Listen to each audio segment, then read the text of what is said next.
bit lazy the last few weeks. I haven't been doing my daily walk. So I thought I've got to get cracking. Oh my God, you look hot this evening. It's really clear. I feel hot. It's very No, humid. Andy, is it me or is your picture, Margaret, sort of as good as? It's quite clear. It's very clear. Anyway, what I did, I thought I'll go over the knot. I haven't been up there since I had the dog. Actually, well, you didn't go up there in this weather, surely, please. I did. I went up the knot. Oh my God! And I thought, I could do with a cup of tea down at the Bob Inn. So, and I'd forgotten how steep it was. You walked all the way up to the knot and back. I went down to New Barnes Bay. Oh heck, my computer's gone silly. Do you know, whenever I do an update, it's never the same again. No, it's fine. Everything's fine. You still look like a witch, but more clearly. It keeps telling me to leave the meeting. What shall I do? Ignore it. Tell it to mind its own business. Oh, there we are. It's still saying leave meeting, cancel. I'll press cancel. Oh, that's it. What? Well, you're still there. It's okay. Yeah, it's sorted. What? You're still with us. Anyway, I'm not as fit as I should be. So, and I'm not getting another dog. So I've just got to get pretend. Pretend. Yeah. I could borrow a dog. Get a lead on a bit of wire and just walk around with an empty lead. Oh my God! There's a lot of people in Arnside who have got dogs who can't walk very well, so they'd be very pleased if you adopt. I have offered, but nobody's taken me up on my offer yet. Oh, what a shame! Oh dear. Yeah. There's quite a few people I know that pay for it. So. Yeah. No, I would do it for free just to get me out and exercising. Well, my daughter's paid for her dog to be exercised. I used to take it out all the time. Then, I had a few falls on the knot, and I decided, I was a bit nervous about the dog, and so anyway, she's paid for the doggy walkers to. I mean, she takes it out twice a day herself, but she still wants the dog taken out in the middle of the day. Yes, yeah. Nice for that one. Yeah. Did I ever tell you about the time that I was selected to be on I'm a Celebrity Big Brother? No. Well, I was in the green room in Manchester. Oh, and by the way, I've had a directive through from the new the new number 10 in Manchester to say that we've got to call everybody lad and soft lad. In tribute of the new thing of power, right? But anyway, I had to go to the studios in Manchester and a Chuck, and I was in a green room, and there was this guy with a lead and a piece of wood with some nails, and he just said, "Oh, this is my pet dog." And I said, "You what?" He said, "It's my pet dog. I take this pet dog. It's a lead with some nails and a bit of wood." And apparently he was saying, "Oh, I've been stopped by the police a lot because they think it's a weapon, but it's his pet dog." And I just thought, this might be a contestant on I'm a Celebrity. So I was actually talked out of doing I'm a Celebrity, Come Dine With Me, and I'm glad I did. I never thought we'd have a PM called Andy. I'm a Celebrity. What was? Andy called Andy. Yeah. So you're very in vogue, Andy. Yeah. Are you sure you're not related, Andy? Unfortunately, his surname is Burnham. Yes. Very unfortunate. They're a witch, Burnham. Yes. Burnham. No, I don't know. I've not met him. So. Yet. I bet you I know somebody who has met him, Claire. Oh, probably. How old is he? He's probably lunched with him. With Claire. He looks very young. Is he only in his 40s? No, I would think he's in his 50s, but yeah, he looks very young. So, well, we're going to start, right? So, any news from anybody? Andy? Yes, I'm going to try this and send you should be sharing a picture.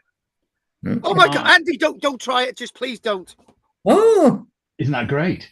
Yeah. And that is Woodhenge. That's Woodhenge. That's where I had lunch wow. Sunday. Yeah. Gosh. And to be honest, it's a bit disappointing as a site because all you get is these little lumps sticking out. And I don't know whether you can see above the lady's head, there's a slight dip. And that is the actual henge. It's all ploughed out, but there's still a little bit of a hint around it. But when you look behind you, there's also another site called Dorrington Wall. Hang on, I can look behind me now, Andy. Yep, which is massive. There's a flag.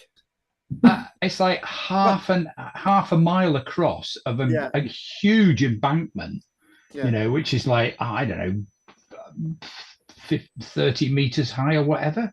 Yeah, I just think, and that's just part of the landscape. There's also, because it's all part of Stonehenge landscape. Yeah. And I just couldn't get over the scale of what I kind of later thought maybe Woodhenge, which was made about the same time as Stonehenge.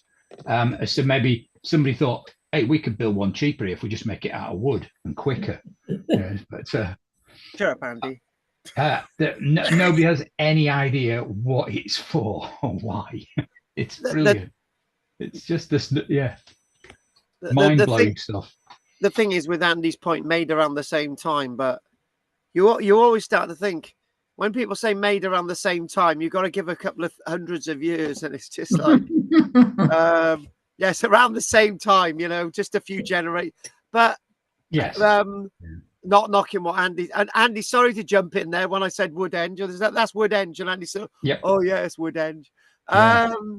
But it's like it is a strange landscape, and it is that ground as parched as I think it is. Yes, it is. It's really hard and cracked. It's very dry. Yeah, our ground is so parched here, particularly the hill part of it. And I just slipped today on it. It's just like nothing on it. I just slipped. Yeah. You don't expect to slip in the grass in the summer. No.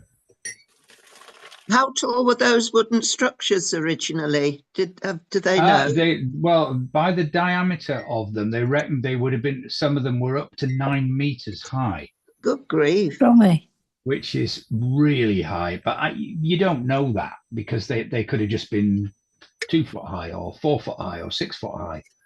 So how would they know? Would it be how deep they go into the ground? Yeah, what the diameter of them was and how deep they've gone in. Because that's how they work out walls. Is if it's like a 2 foot wall, it's probably 2 stories. If it's a 1 foot wall, it's 1 story. But it doesn't necessarily follow because castle walls, for instance, are much thicker. Is it like concentric circles? Yes, there's 6, and there's some odd ones that stick up in amongst them. I don't know what they are or what they don't even attempt to suggest what they are. There's very little information, and I did wonder whether when it said it's contemporary with Stonehenge, whether that was with the old dating or the new dating, and if the new dating's pushed Stonehenge back quite a bit. So yeah, it's just a mystery, isn't it? It is, but it's really difficult to see a landscape when it's all connected up. So you can't see Stonehenge, and there's this Stonehenge cursus not very far away from it as well, which I resisted from going and looking at. Oh, come on, Andy. But you can't see it. You really need to be in the air to see all these things, and it's so difficult. Even it took me ages to realize that this Dorrington Wall was literally right behind me. Gosh. In the next field. So, and I say that's a ring that's about half a mile in diameter of huge bankings, but it's also in a natural kind of amphitheater. So they've made use of the landscape, or have they dug that out? I don't know. So just a mystery, isn't it? Yeah. And why? Did you feel a bit awestruck? Certainly by the Dorrington Walls, not so much by didn't feel anything, to be honest, at Woodhenge, which I kind of expected to. It's kind of it's almost like it's a falsified reconstruction, because there's just no feeling to it at all, which was odd. No. Usually there is something there. Maybe because it was concrete instead of wood. If they perhaps should have replaced the things with wood, it would have been nice. But So it's nothing to do with the winter solstice, like. Well, they say it's roughly lined up with the summer and winter solstice of the sun. Yeah. But it probably lined up with lots of other things too. So yeah. I think the unanswered question is that Durrington Walls is a completely different monument from Woodhenge, and Woodhenge is a completely different monument from the Cursus Monument, and the Cursus Monument is completely different from Stonehenge. And you get an idea that everything's completely different. And when you talk about a connection between all these things, is there a connection, or are they? Question. When you talk about contemporary, what do we mean by contemporary? It's like, for example, there's a mosque and there's a church, but they're not. They're contemporary because they still exist, but they're not used in the same time frame. And it's very What's a few hundred years in a 4,500? So yeah, exactly. And that's even more complex. It is totally. Yeah, Durrington's a very odd site. We did that, but it's it's odd one. And yeah, my experience of Woodhenge was that I've been to Woodhenge a couple of times, and I think I went to Woodhenge once when there was a solstice, and it's the other place that people go when there's a solstice, as well as Avebury. And you find that there's a different type of people who go to Woodhenge. There's a completely different type of people who go to Avebury. It's the same as Glastonbury, to be honest with you. They seem to attract different types of people. Yeah. I wonder why that is. I think what it is from my point of view, I don't like the atmosphere at Stonehenge. It's very commercialized. My experience of Stonehenge, it's not very atmospheric. You're all going to disagree. But when you talk about somewhere like, for example, Avebury, there's a different atmosphere at Avebury, but it depends where you go at Avebury. So, well, it's a living place, isn't it? Avebury, yes. Yeah. And I think there's also a bit of a naivety about the fact that it's Woodhenge, so therefore it must be earlier, so there it's purer, which isn't necessarily true. So, my concept is that if things are made of stone, then they're not permanent in my mind. And if made of wood, they're permanent because the wood goes back into the earth, whereas stone can be moved and changed around, like it did actually happen with Stonehenge. I think it's a shame that the banking's not there. I think even just a little bit of that would have helped. But that would have been completely different. Totally different. Yeah, exactly. Oh, anyway, thank you very much for that, Andy. It says stop share at the top. Do I click on that to get rid of it? Well, you'll hopefully get rid of Margaret. So yeah. Right. Not very nice. There we go. Oh, Margaret, you weren't here last week. I've taken umbrage now. Margaret, you weren't here last week, and I said to everybody, it's a shame that I've got to pick on Judith and Rena. Now I've got to pick on you this week. Right, so Anne, your turn to say something. Oh, look at the wall! Woo. Oh wow! It's nice one. Nice one. It's not very good. It's a bit thick, and it's a bit. Hang on a minute, it's brilliant. Works. Brilliant. So you see, I've done my homework, finding out how to do that, and trying it. So we can have some wool now, perhaps. Oh no! I knew we were going to come there. You've still got some. Well, we got loads of it. The question is, what do you want? 10 handfuls of wool? Do you want a fleece? What do you want? I don't think I'll need a whole fleece. I can't imagine I'll need that. But so 10 handfuls of multicolored. Yeah, something like that. And if it's not enough, I can come back to it for more, can't I? Yeah. Okay. Well, I've got to look what we charge for that, and I'll come back to you. So that'll be good. Thanks. Let's look at it again, Anne. Let me have a look. Anne. Go on, Anne. Hey. Where did you get the spindle from? I bought it online. Oh, okay. There was all sorts of different styles, but this seemed all right. And it's actually, you've got a nice heavy spindle there, which is better. Yeah. And but it took me quite a while to get the thing, because I watched a demonstration and you rubbed it across your knee and it spun. My wool went wobbly. I couldn't do it. And then when I was trying to join the wool up, you can see it's not quite even, but parts of it are really quite good and others aren't. But I'll have to work at that. And another thing I couldn't do for a long time, every time I tried to get the wool thin enough to join on, it was getting that feel of just how narrow it's got to be. Anyway, I'm still not good with it, but I've got to get there now. I've broken that back of it, really. Right, so obviously with the handfuls, you know how it works to join the wool together. That's right. That's right. It's just practicing a bit to get the measurements quite right. You know how thick you want it and stuff like that. Anyway, I was really pleased with that. Messing about with that. Obviously, as Judith knows, there's a lot of lanolin in my wool, so it'll help you to drag it on. Yeah, it'll be nice and soft. Oh yeah. They will, because the lanolin, exactly. Yeah. Oh, I'll look forward to sending you some wool. It'll be a mixture of it, really. So that'll be good. That'll be good. Yeah, you're going to make Drina really jealous, but don't mention it. Right, Margaret, anything? We did miss you last week. Well, I did. Did you? Yeah, I did actually. I missed you moaning. Right, okay. I did send you a wee message about that Roman bridge, Pierce Bridge. Oh yes, you did. We've got a. Have we done that? Did we do that a few weeks ago? We did Pierce Bridge, but we're going to do Pierce Bridge properly. So we're not doing it yet. Well, I just because there was nothing on the telly. Sometimes I'll watch things on YouTube. So I watched a Time Team episode. Nice, on the Pierce Bridge, yeah. And it was really, really interesting.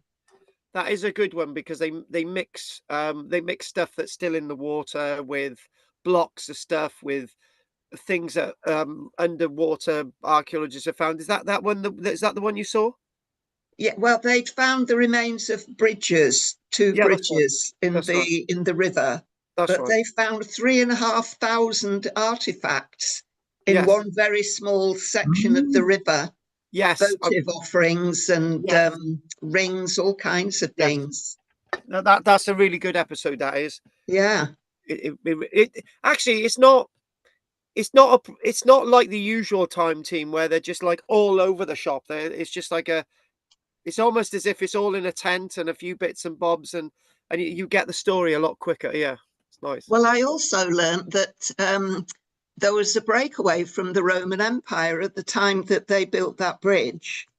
There was an uprising, and we were called the Gallic Empire for 14 years, which I didn't know. Yes, it's in my book. It is in my book. Yes, yeah. But basically, in my book, it's got the Gallic Roman emperors. Right, they are. Here we go. It's on page 138. Oh, I'll have to read that again. So you got page 138. You got the Roman emperors of the Gallic Empire, which 259. You got Postumus. That's you him. Got Marus. You got Victorinus. You got Tetricus 1, Tetricus 2. Now, the interesting thing that all of these here, the Postumus all the way to Tetricus, we've got lots of these finds found in South Wales. So that would tie in with the Pierce Bridge, yeah. Well, he was assassinated, wasn't he? Like most of them. Why couldn't they just say you're sacked? Why did they have to assassinate everybody? Well, they might have another uprising and come back. They have to make sure they won't come back. To be honest with you, if you want the answer to the question, politics is getting that way today, and we don't need to say any more. But it's almost as But we don't really need to answer that question, because I think the answers is around us today. But yeah, it is in my book, so you've got a little list there. So which book is that, Carl? Which one? This is Romans in South Wales, 3rd edition. I remember doing a class not so long ago that there was there was about 5 people with 3 different editions, and all the page numbers were completely different. Oh God! Well done, Andy. So it's the 3rd edition is the one. In fact, I don't actually own a copy of the 1st edition of my own book. They just went out. We got rid of them all, and it just like somebody said, "Oh, we had a reprint," and it was like, "Oh, have you got a copy of your 1st book?" No. Oh, I haven't got one either. Right. So I could let you have one for a good price. Oh my God! Somebody's already collectible, you know. Yeah. Shut up, you. Have you got the eminent 1st archaeologist? Edition, oh yeah. Yeah. All right. You've got that 3rd edition, Andy? Yes.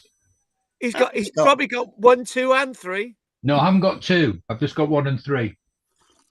Oh, I'll have to check my bookshelf. Oh God. Yeah, because the 1st one I think was blue, wasn't it? And then the 3rd one was green, and I've no idea what the 2nd one was because I'm not sure I got one of them either. I can't remember. I've only got the 3rd one here because that's what we're using. Yeah, it's true. Right. Anyway, Drina, anything you want to say, love? No, not today. Thank you. You know, 7:35. We haven't done anything. Okay, Judith. Judith, you witch. Thank you. Did you just notice? I'm just looking for what version I've got. Do you know? I just called her. It's in a very safe place. Don't worry. I just called Judith, you witch, and she said thank you. Well, it's my pleasure, Judith. Oh, don't look like a witch today. I've had my hair done. I'm just having a look because you signed one for me, didn't you? Oh yeah, on our. Oh yes, I did. She insisted. She insisted. I've got a 2nd edition. Oh no, that's available at Morgan. Oh, you got the Vale Glamorgan one? Apparently. All right, okay, fair enough. Oh dear, I've got 2 copies of Ghosts of Glamorgan. Yeah, but there are 2 different versions. Yeah, but they don't say volume 1 and volume 2. They're the same book. But they are different. They are different covers, yeah. No, identical. You got the same book twice, yeah. It's all right. Let me just see which book because I've packed everything for taking on holiday for reading, and I'm all right. All right, hey, we got to crack on. Yeah, sorry. No news from me, thank you. Oh God, please help me. Right, okay, so we're gonna crack on. So hopefully, I got to ask, what are you looking up on your screens? Archaeology Cymru, archaeology community. Cymru. Is it? Or cover or something. Yeah, that's the one. That's the one. Spot, where's Wally? Right. Okay. Quickly, how many times does archaeology appear on the screen? 3 times. Twice. 3 times. 3. One of you had it right. Okay, so we tonight we have got a few things I want us to look at. I want us to look at something that we're coming back to, right? And it's the question of tin mining in decline, right? In Cornwall, we've got another take on that. I wanted to give you another take. So we got slaves in Britain, right? So we look at that one, and we've got I've enhanced the Roman Irish bridge building joke, right, with some illustrations. So we're going to do that as well. So we got Margaret missed that, so we got to do it this week for Margaret. Right? That'd be good. That. Yeah. So I've illustrated it this week. The Irish boat builders is Andy's fault. The Irish bridge builders with the boats. So yeah. So altogether we've got St Albans. We've got tin mining, slavery, and we've got the Irish bridge builders. So there we go. Yeah, I've just put this on here because it's on my computer to go in the next book anyway. And yeah, there we go. And Roman Britain, archaeology with me. Wonderful. So we haven't got a massive amount of illustrations tonight, but the illustrations that we got are brilliant, right? We could have had loads of illustrations which are brilliant, but we got a few really nice ones anyway, which is great. So let's crack on. Oh yeah, what I've got is, yeah, we come on. I've got to double check. There we go. It's the bridge building thing more or less straight away. So one interesting thing I as you know, I occasionally, like Margaret, she said, go on the internet and see what's out there. And I thought this was interesting because they've got a project going on, and there it is. It's in Devon, working on a Roman villa in Devon. And as you can see, it's basically saying massive bits of sherd, which would be great. So these huge sherds of pottery once belonged to a large amphora, and which looks to be a Dressel 20. Lots. This is one thing that I will say, that when you look at Samian ware, particularly the Dragendorf, when you look at amphora, it's Dressel, right? So you get used to these terminologies. So there's different classifications, right?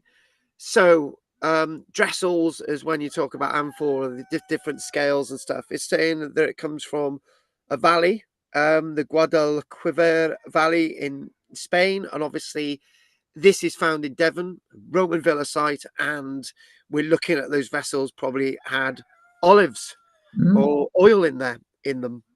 And basically you would go, we've got a bit of a spoon that they've got there, which is that one there. Very interesting. I like little things like this. So a beautiful spoon, basically talking about copper alloy, silver plate, luxurious tableware, commonly dates to the later Roman period, and examples from Camel and Junum. Not doing Camel and Junum for once tonight. So this, and what we've got a bone pin. Look at that wonderful, really nice. Finding a bone pin of all things, very organic, really nice finding something like that. So decorative end was most likely hand carved. Yes. Similar pins have been found in graves and were used to secure hair, clothes, and possibly bags. Do you know what I can add to that? Wigs. We've actually got clay wig curlers in the Roman period. Some Roman officials wore wigs. Huh? You don't think of that, do you? No, I never heard of that. No. They did wear wigs. Wow. Honestly, when you watch some of these Hollywood films, you don't notice it, but you do occasionally see people who adorning their heads with wigs and so on in the background. They do happen. They are there. So, and obviously, look at that nice curlers to do it as well. They're just wig curlers. But basically, the weird. You've got me off on one now. We were field walking in Colchester, right? And I did a report on it, and I think I put it in the Listic Pillar. Anyway, it got published, and it was an official archive and stuff. And one of the items that we found that I was, after I gave these items to the Portable Antiquity Scheme to look at, right? One of the items nobody could work out, and it was actually turned out to be a clay wood wig curler, a wig pin, honestly.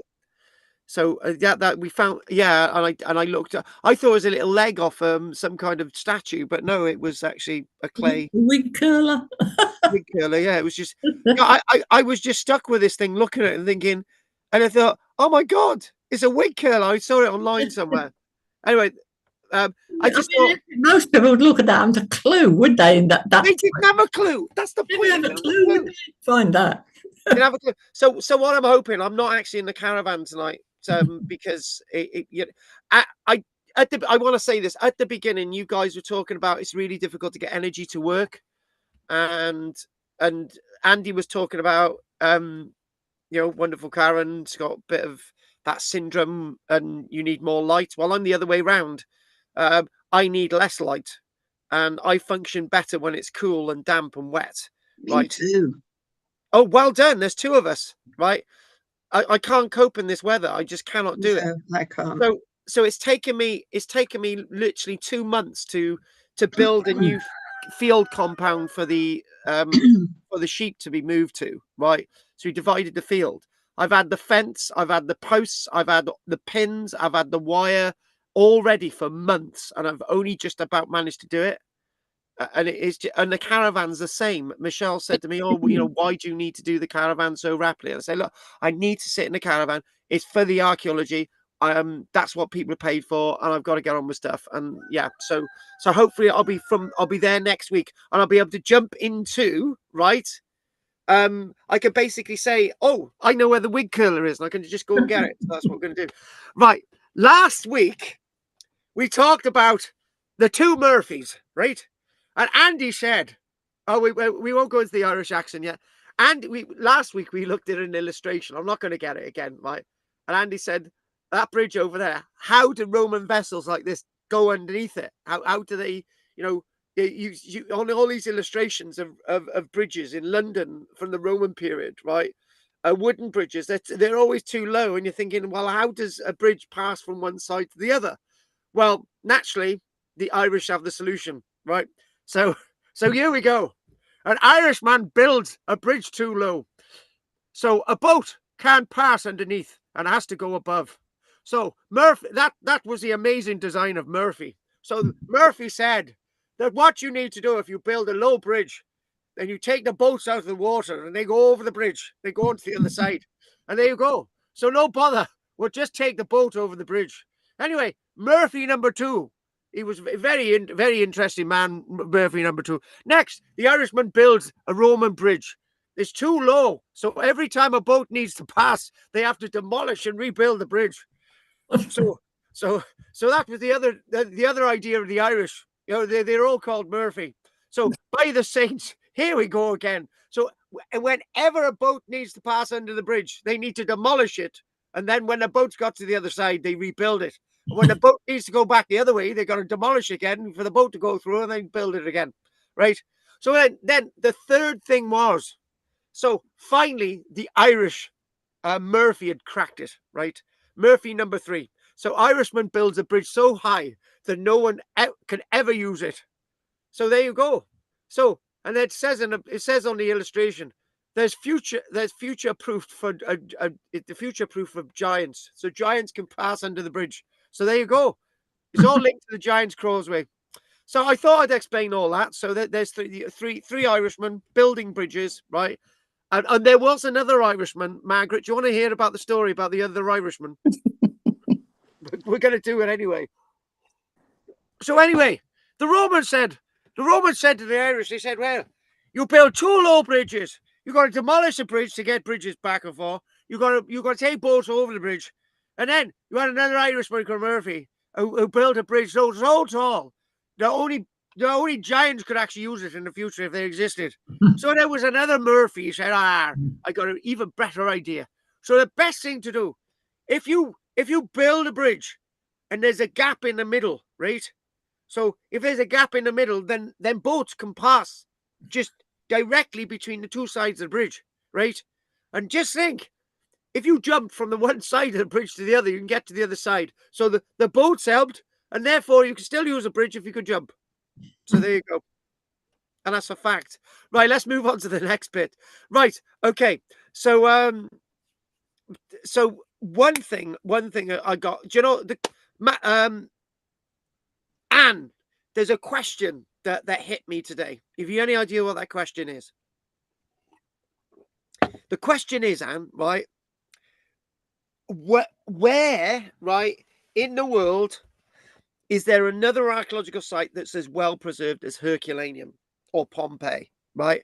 And I just sat down and I thought about this. I thought, right, hang on a minute.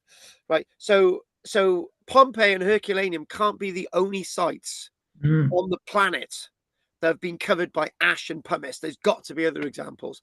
And I do believe there are, right? So, and I did actually find an example in Central America. But anyway, before we go on, this is a really interesting one. Some of Herculaneum, right, as you can see, right, is 10-20 meters underneath the surface, right? And you can see the modern buildings. So 75% of Herculaneum is still buried under a modern city. And the people living above it are walking over this lost world. And do you know what, right? Do you know what? If I lived in Herculaneum, right, and I had a little house, right, and a little garden, right, I would be straight down digging up the garden, and I would be into, you know, Herculaneum. Wouldn't that be great? But anyway, this city that I came across, right, this other site, I looked this up. My question was that look how well preserved that is. You know, the walls and stuff. brilliant. So I thought that was really good. And it's a place, answer your question, there's a place called Joa de Karen. And basically when they excavated this site, they found the remains of lots of little buildings, as you can see, all the red ones here. Right, so communal house, storehouse, house of habitation, sweat house, kitchen, ceremonial center, house of the shaman, and basically a replica of Tamerlane's squaw, whatever that is.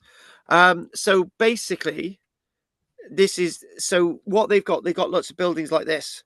So in Central America, it's their example of a hidden village. Basically, it's not a city or a town, but there are other localities on the planet that have had the same fate as Pompeii and Herculaneum, right? Different times, different places, different eras. So this is known as Joan de Karen, and basically village which was lost 1,400 years ago, AD 600, right? 200 people died. Probably 200 people died as a village, about 200 people. The eruption of the volcano caused 10 meters of pyroclastic debris, which is basically bits of volcano, bits of ash, all the rest of it. So the site was remarkably well preserved due to the low temperature of ash and very fast ashfall. 8-meter thick layer having blanketed the town in the space of a few hours. Then again, all 200 people may have escaped, well, most of them. So the use of plaster casting by archaeologists, similar to the one used in Pompeii, assisted in their identification of fruiting plants, abundance of beans in storage, and mature maize to predict the eruption happened in August or September. And that's one of the things that we say we should have more information from Pompeii and Herculaneum, because there's still this little bit of a doubt that the 24th of August AD 79 might actually be wrong, right? All the historians, all the archaeologists like me believe it's the 24th of August AD 79, right, at 12 o'clock. But I think there was one inscription in Pompeii that indicated that maybe Pompeii was lost in October. You know, we can make mistakes, but with places like this one in Central America, this is I'll show you where it is now. Where is it? Oh, hang on. Oh, the illustration I had is not here, but basically it's in San Salvador. It's basically a Mayan sort of village, town, or whatever. But I just want to put that into your minds. There must be, because we've got volcanoes all over the place, and some of them are pyroclastic, and there must be perhaps others buried that have not been even, because there could be quite a heavy covering, couldn't there, if it's really good. Yeah, what I feel fascinating is that, can you remember Mount St. Helens, that went up in about, I think it was 1983, or was it 1988? I can't remember. It's 83, I think it was. Yeah. 83, was it? Yeah. Right. So now this is a really interesting thing, right? Just imagine that there's a buried village underneath like the mud and sort of pyroclastic flows of Mount St. Helens. And then a few generations later, there's another village in that spot. And then that gets covered. And a few generations, another village. You can have continuous villages on top of each other in different areas. We don't see that with Pompeii, because it was like it was just abandoned, wasn't it? So, but then again, people did go back in and live in the top bits of Pompeii, and then that was abandoned, and that was it. But there's you are right, because when you go to when you go to some of the volcanized islands in the Mediterranean, right, there's every possibility that we do actually have lost towns. Akrotiri, for example, in Santorini, that's a brilliant example. That's going all the way back to the Minoan period. That's going all the way back to, here we go, the date is 1628 BC, and when that was lost. I remember that's ingrained in my head. So I just wanted to share that with you. And now what we're going to do, we're going to go to, doesn't that, I tell you what, look at this illustration here. Doesn't that look absolutely bloody brilliant, right? I wanted to look at Verulamium today. And the reason why I want to look at Verulamium is because we've had a nice little look at Colchester. We haven't completely finished Colchester yet because we still got to kick Boudica, right? We haven't done Londinium. You know, the early stages of Colchester and Londinium, and I think we've done most of what we can do with Londinium. I think we've done most of what we can do with Colchester, but we still got to do the Boudica and stuff. And I think the point I'm trying to get to is I want us to look at St. Albans today before we start looking at Boudica, if you don't mind. And I had a bit of a weird thought today. This is a bit of a weird thought, folks, right? And the weird thought is that who told us about the timeline of what happened to Colchester? It was the historians, right? Maybe St. Albans was set alight first.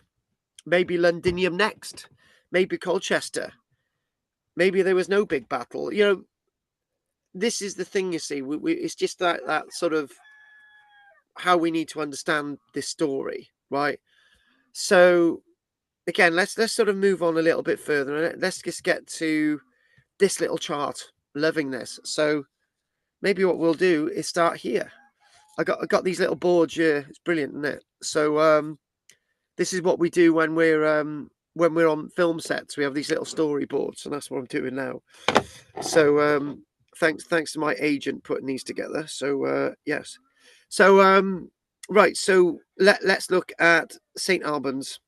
So what we've got is that there we go. The title there at the top, from Verulamium to Verulamium to St. Albans, the birth of Roman St. Albans. So in other words, like many great localities in Britain that develop into Roman towns, like Caliver Atrebasum, like Camalodunum, Verulamium is no such exception to the rule, and then it would develop into a Roman town, which would then be set alight by very naughty people.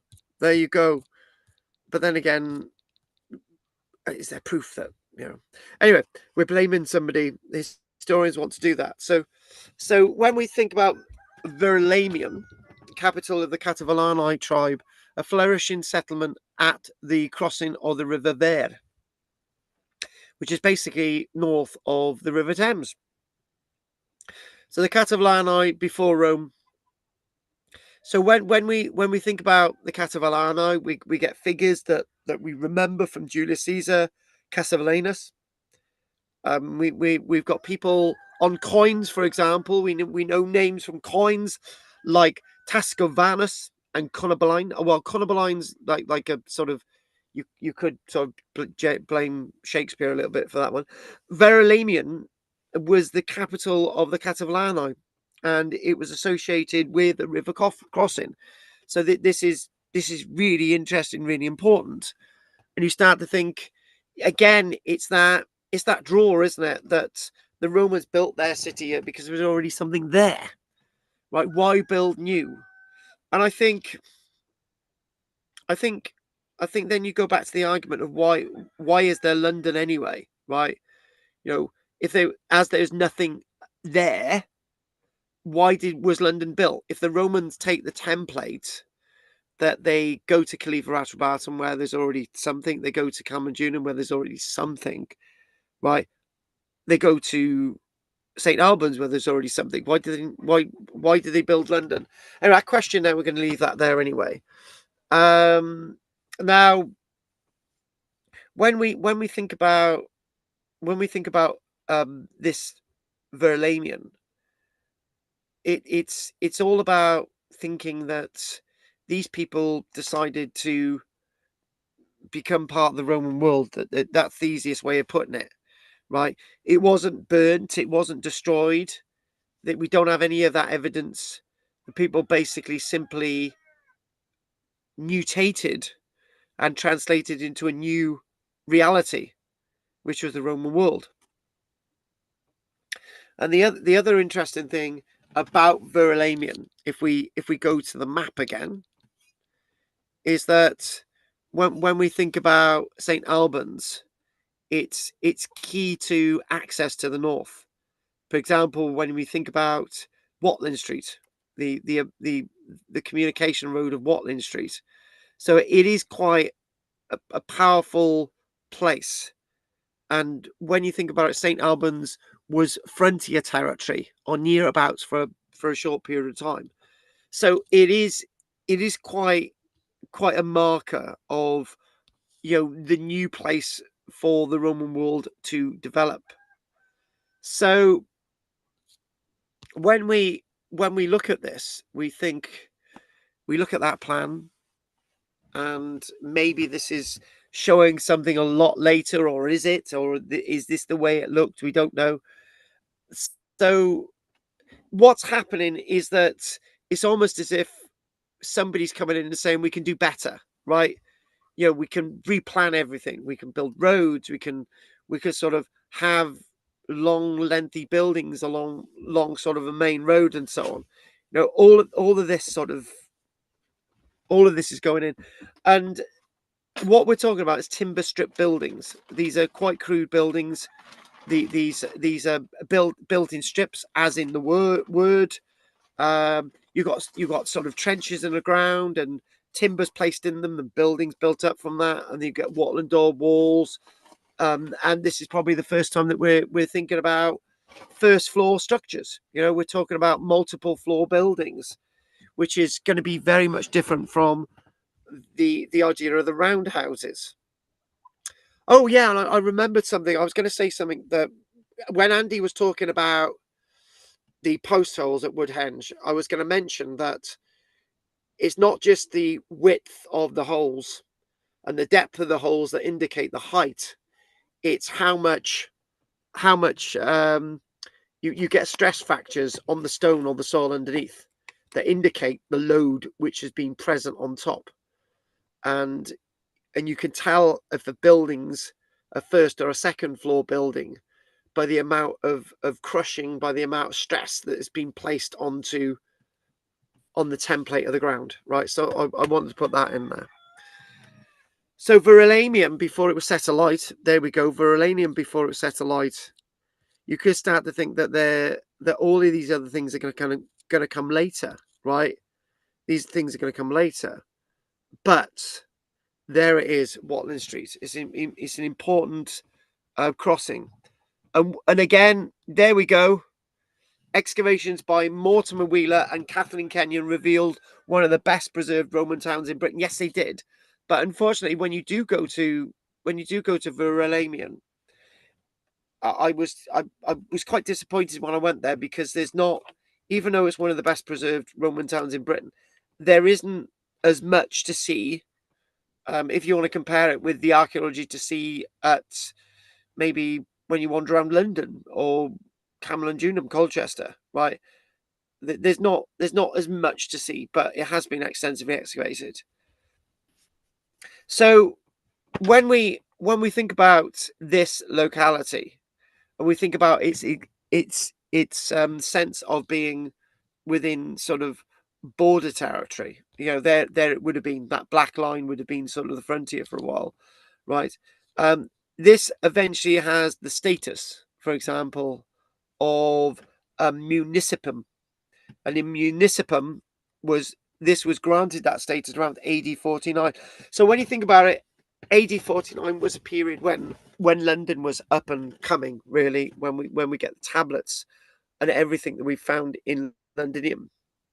So a municipum is an honour given to not just the town, but people being loyal. So it's a rite of passage.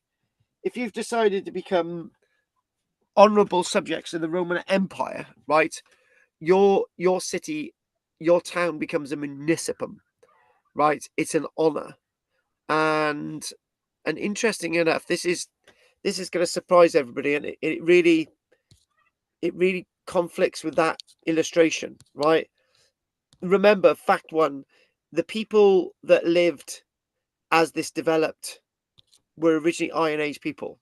They were Catalani people who actually would build Verulamium, right? And interesting enough, Verulamium was one of the earliest self-governing towns in Roman Britain. So in other words, it had a certain level of autonomy.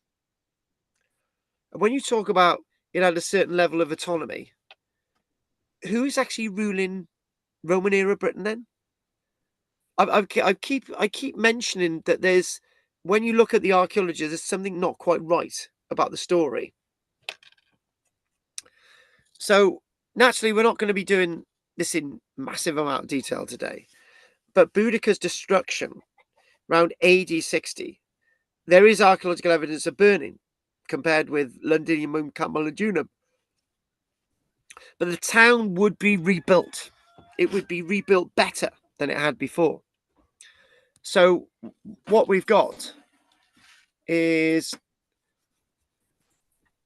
it may probably not look like that, but it's a flourishing town, right?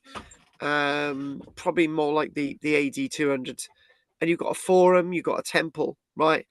And sometimes when I'm looking at all this, I feel uneasy, right? As an archaeologist, I feel uneasy. And the reason why I feel uneasy, as much as there's evidence for some of these things that we're seeing, right? Were they this grand? Were the public baths this grand? It's unlikely. What was pretty grand at our wonderful St. Albans is the theatre. We've got really nice evidence for a theatre at St. Albans. Let's just visit that in a moment. Where is it? Minute. And there's the remains of a theatre at St. Albans, right? And so what you've got like this sort of weird sort of backdrop, and that column has actually been reconstructed. But this over here, this nice little bit of banking alongside this bit of banking, well, if you go there today now, you will see that there's loads and loads of oyster shells, loads of them, right? Millions and millions of oyster shells, right? That probably assist in building up that bank, right? Which was part of the old overall theatre vista, theatre landscape. So this is when we think about how much are we seeing is the way it was. So going back, looking at these key facts, Verulamium, St. Albans, major Iron Age oppidum, city of the Catalani. The word, it says surrendered. Did it? Or it just sort of, become Roman? Municipum. There it is, self-governing. Destroyed Boudica by around AD 60. Rebuilt under the Flavian emperors and flourished for the next 350 years. And you remember that it's flourishing for quite some time. And there's association with the martyrdom of St. Alban,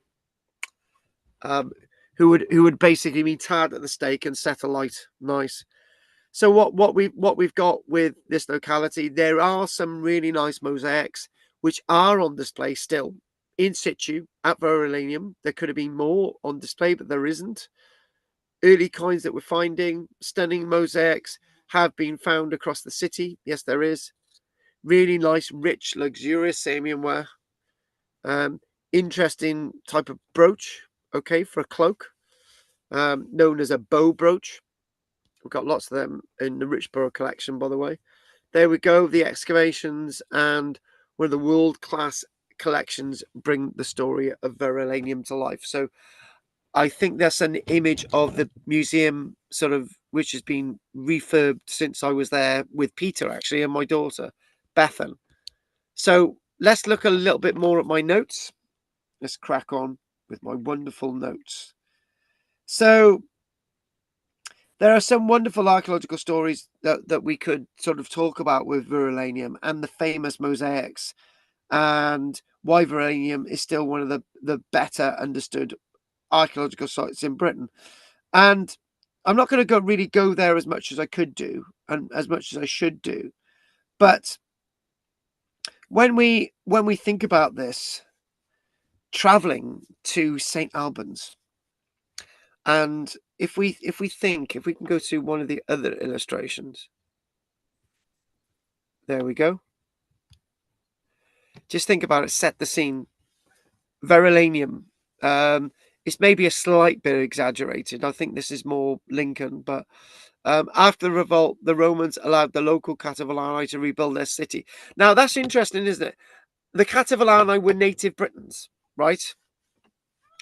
And so, in other words, many of the people who fought against Boudicca's soldiers or army were actually native Britons themselves, right?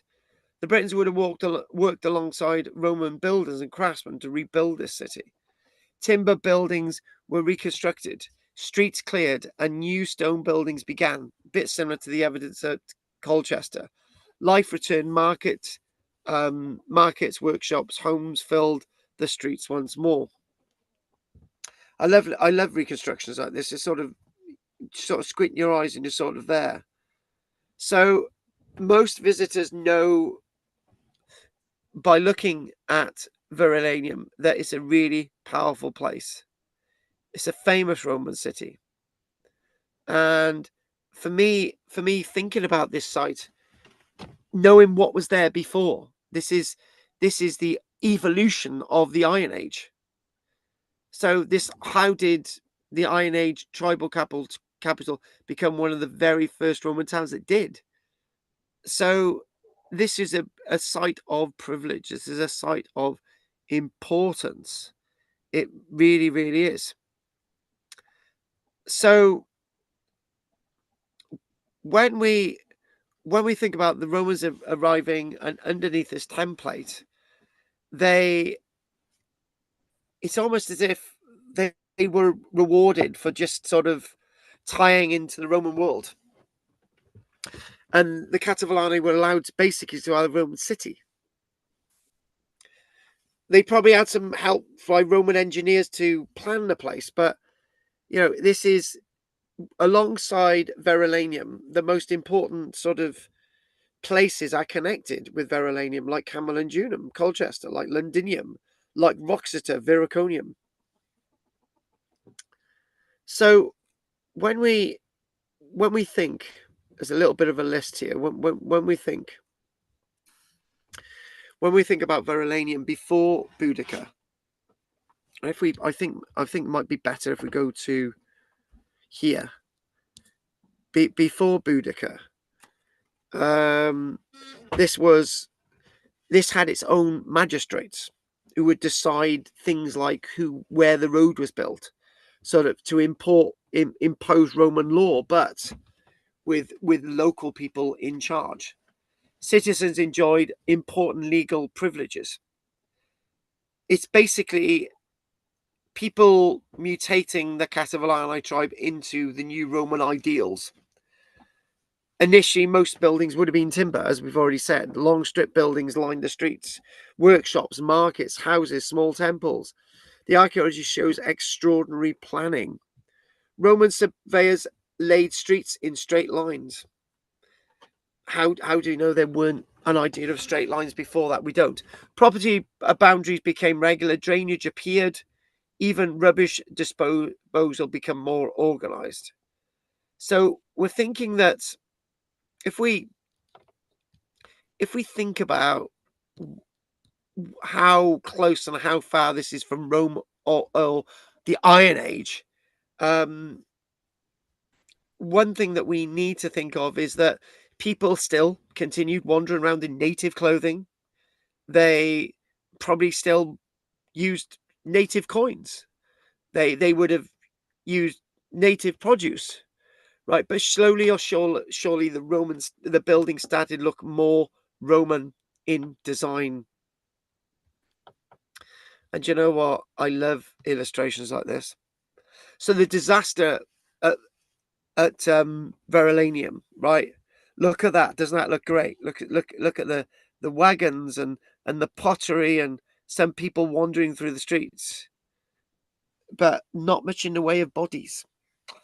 Burned timbers and collapsed buildings, layers of ash and charcoal, broken pottery and melted metal, skeletons of those who did not escape. How many of them are there?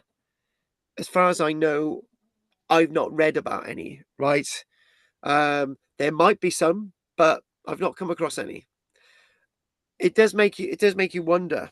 So the real story is that the historians tell us that Boudica Iceni revolt destroyed Camalodunum, Londinium, then Verulamium.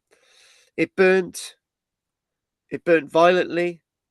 Archaeologists can still uncover burnt timbers, collapsed buildings, ash layers, charcoal, warped metals, warped glass. Sometimes entire streets can still be recognized beneath the destruction layer. Remember, they were timber.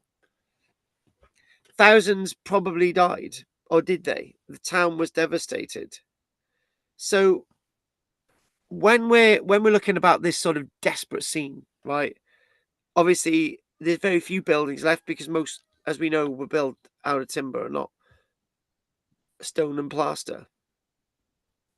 Again, this is another one of those illustrations. I could get completely lost in here, right? So archaeological evidence shows widespread burning across the city. Layers of ash, charcoal and clamped timbers mark this event throughout Verulamium.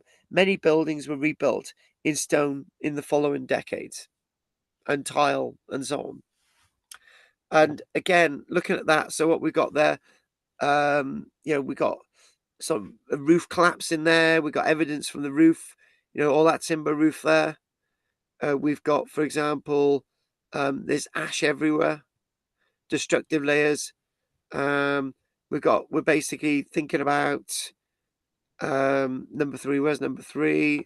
We go up again. All personal belongings abandoned. Things abandoned in the street. What we got again? We've got damage to street surfaces, ruined shops and houses. But this would all be rebuilt. This would all become part of the new vision of the way Rome wanted to be. And I can't help thinking that there's something not quite right about the whole Boudican thing. I can't help thinking that without lots of bodies, what is exactly going on? Where did the people go? And I started to think, well, the people that the Iceni attacked were actually them. It was the same people. One had sided with one has sided with the Romans, and the others hadn't sided with the Romans. But there is a point that everyone's missing, right? Prasutagus, the husband of Boudica, was a friend of Rome, and suddenly they were no longer friends of Rome, right? So, for reasons of the Romans seizing the Iceni territory, but this is what the Romans tell us. And you can start thinking that why were the Catavilani any different? Why didn't the Romans seize the territory from the Catavilani? They just didn't. So, but Prasutagus was a friend of Rome, and then he died, and then it's just trying to work out the real picture of this Roman thing and what's going on. But I do like this illustration. It's really, really good. I do like it. I could put this on my wall in massive, right? So what we're going to do after this, we're going to have a break. I just want to make sure that I got 3 images. That's the break here. So when anyone ever goes to Verulamium, right, you must see the city wall. You must see the Roman city wall. You have to see the Roman city wall. Don't just see the amphitheatre or the theatre itself in St. Albans. Don't just see the mosaics. Don't see the bits of wall actually on the green, right? You've got to go around the back and see this. It's absolutely beautiful, right? Really nice long chunks of wall. It's a bit like Caliver Atrabatum, Silchester. Whenever you look at Caliver Atrabatum, it never talks about the wall that goes around it, right? Nobody ever talks about the wall that goes around Verulamium. We'll have a break in a moment as well. And again, when you think about this, when you think about the theatre, and we think about how important this theatre would have been to the people, and it was likely that this was built well after Boudica. So when we look at the last slide and we think, right, okay, this might be a little bit exaggerated, as we've already said. And this is the other point, that we don't have cities or towns that were destroyed by Boudica which were not rebuilt. They were all rebuilt that we know about, which is, again, a really interesting thing, that, you know, things are being rebuilt. Like Camalodunum, Verulamium was built bigger and better. Stone replacing timber. Public buildings appeared. The Forum, Basilica, baths, temples, statues of Lloyd George. Prosperity returned. Within 40 years, visitors would hardly recognize the town that Boudica destroyed. So any memory of Boudica was now gone. She would have been in the past. So the most fascinating story of Verulamium happened before. The moment when Iron Age people decided to allow Rome to absorb them, and then they absorbed Rome. They all become part of the same thing. The story tells us that the conquest isn't always about battles. It's about how you communicate with people. Sometimes history is shaped by cooperation. Sometimes survival means adaptation. A few places illustrate that better. Not many places illustrate adaptation, cooperation, other than Verulamium across Roman era Britain. Right, so we'll take a break there now.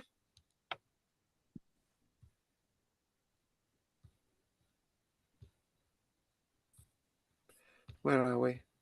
Take a break now. There. Good. Okay, so Margaret, anything you want to say, love? You're very annoying. You're very annoying. Yeah, because I'd written questions down to ask you, and you've answered them all already. Hang on a minute. Can I just make a point, right? You've said I'm annoying. I've said you're annoying. We're equal. Quits. Quits. That's all right then. But I was just wondering about Boudica, and I had written down. Go on. You know, she was treated very badly. Yeah, but blah, blah, blah. Tacitus tells us that. Is it true? Yeah, well, this is it. You see. Oh, I thought, why would she take it out on other tribes that are the same as them? This is what. Why would she do that? But I'm also thinking, we only know about Boudica because she retaliated, because they did terrible things to her and her daughters. So we're told. So we're told, but maybe the Romans had done the same thing to other tribes that we haven't heard about. And it was just, you know, and this was just one thing too far, and she just flipped a lid. Right, so it can't have been a one-off, can it? I'm really loving the analysis because you are dead right, because you come to the Pompeii thing after you. How many more Pompeis are out there? Great. So go back to this, right? If Plato hadn't have written about Atlantis would never have happened. It would never have existed, right? So that's a fact. So how much of history do we know about because it was written down, or how much of history do we know about because of the archaeology, right? So let me settle this down to you, right? I believe we would know about Boudica even if she was written down in history, because we got the evidence of Verulamium, we got the evidence of London, we got the evidence of Camalodunum. However, the point is, I've already made the point earlier on, right? Was the damage caused to Verulamium by the people themselves and blamed on Boudica, like the Great Fire of London? Could it have been done by another tribe who got a bit peed off and Boudica's got the blame for it, right? So we can't be sure on any of this. What we can be sure is what's in the archaeology. And both Verulamium, Verulamium, Londinium, and Camalodunum were rebuilt. However, there's a red herring. Ooh. The red herring is Caliva Atrabatum. Of all the places in Britain that represented people that were in intercourse with the Romans, people that had signed up to Rome so much that they'd already started becoming a Roman city before AD 43? Why isn't it that Boudica didn't just totally erase Khalifa Atrabatum off the map, and she didn't, right? That's the place she should have gone for, not Londinium.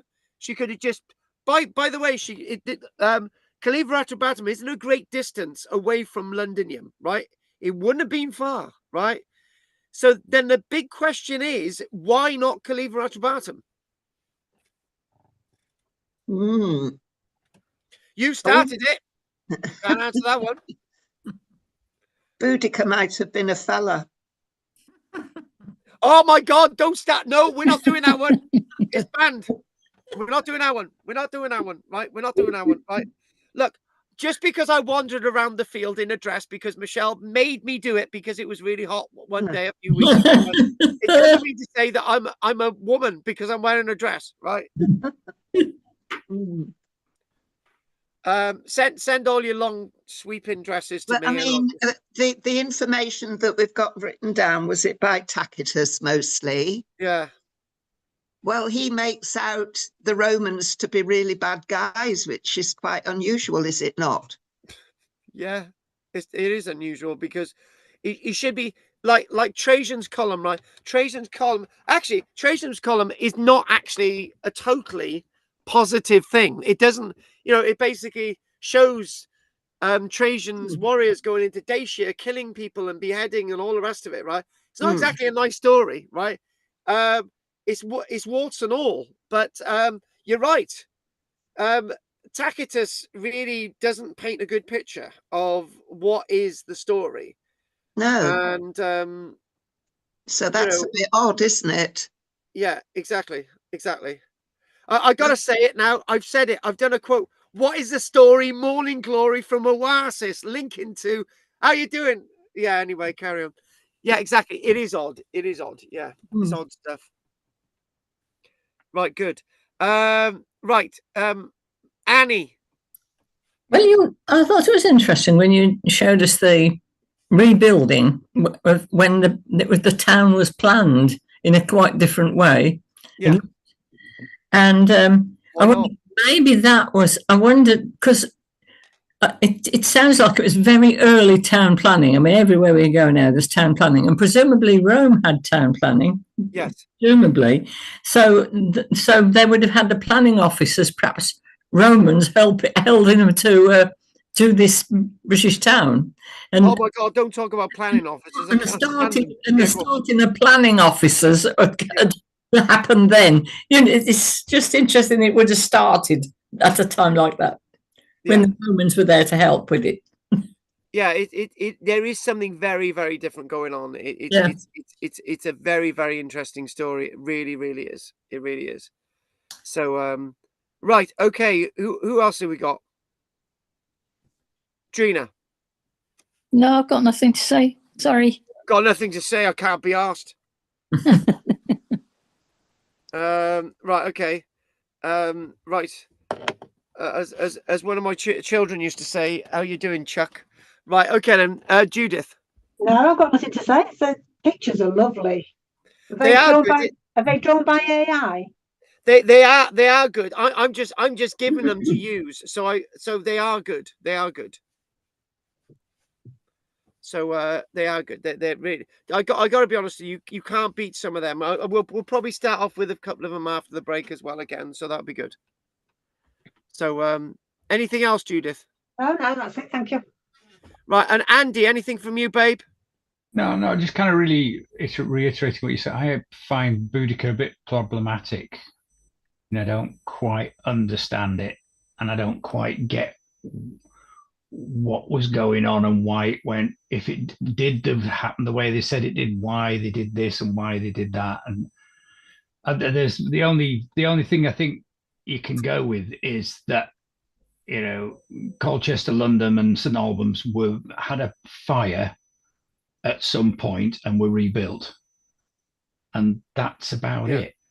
Yeah. So it's difficult with finding remains, because I was thinking the other day, we have lots of deer around here, but you rarely ever find a deer carcass, but they must die somewhere. you know. So and so it is, you know, just because there aren't any doesn't mean to say there weren't any, but there's no actual evidence of a Boudica other than in the writing in the history. And we don't know much about. There's evidence that there was a fire. Yes, but that's all. The story is written by a Roman that probably didn't like women. In fairness, most Roman towns didn't burn down unless they were attacked, but also could have been a dry summer. What time of the year was it? I don't know. I'm sure there will be evidence there available for that, but don't know. You know, I think one thing I've said before is that I've said that this probably happened in September time because they would have wanted to get their harvest in first, right? And you've got to look practically, because all right, let's just go to sleep and say, let's just close my eyes and say, right, okay, you've got 100,000 warriors. Who's gonna feed them, right? Where are they gonna get their water from, right? And so it must have been at the time that they had plenty of supplies to do this, right? So if you're going to be campaigning against Rome, right, and your crops are just about to harvest, right, or you're waiting for them to harvest, right, you're not going to be fighting Rome when you need these supplies to fight Rome, right? Before you get all the food ready. You're going to have to do it after, right? That's practical, right? So their harvesting is going to be into September time. So they got the harvesting and they said, right, we got all the food and stuff. Let's go after Rome, right?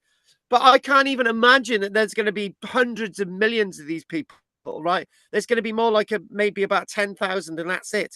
You still, and all the food that they've harvested, they're going to need that for the rest of the year. So they can't exactly use it to go fighting with. So I can't imagine that this thing would have lasted too long, right? It would have been in the summer months, post-summer, after harvest, and that's basically it. That's all I can say, right? And this is the thing about King Harold. You know, you've got the Bear Tapestry now in London, and you're talking about if you look at the if you look at Fulford and Stamford Bridge, and you think about that sort of September, you know, around the 20th of September, and you're looking at the Battle of Hastings on the 14th of October 1066. That's all happening right after harvest, right? These people are available to fight after harvest, right? And it happens to be that William's army comes in with an army after these people are harvested their crops. So people are fighting. Usually there's a window when people want to fight, right? And this is what we're seeing. And when you look at Colchester, it's well stocked with foods like dates. It's well, you know, with herbs and all the rest of it, all these things that would have been available in the summer months, right? So we're probably looking at September time. Right, let's take a break. And we'll be back with you soon. And I'm gonna really upset Anne, right? Anne, I'm gonna have a fat, cholesterol-rich donut, right? Disgusting. I know. I don't mind the fat. I eat lots of it. What I would eat was I wouldn't eat the flour in the donut. Yeah, I know. I eat a different direction. But by the way, Michelle's got to get a sourdough. Basically, right. She's now come into buying uncut loaves of sour bread, right? Yeah. Yeah. So we've had to actually use a proper saw to cut through it. Oh. But you can actually get a sour bread saw. Where did you get one like that? I mean, I've made them for years, sourdough loaves, and they were never quite needing a saw to it.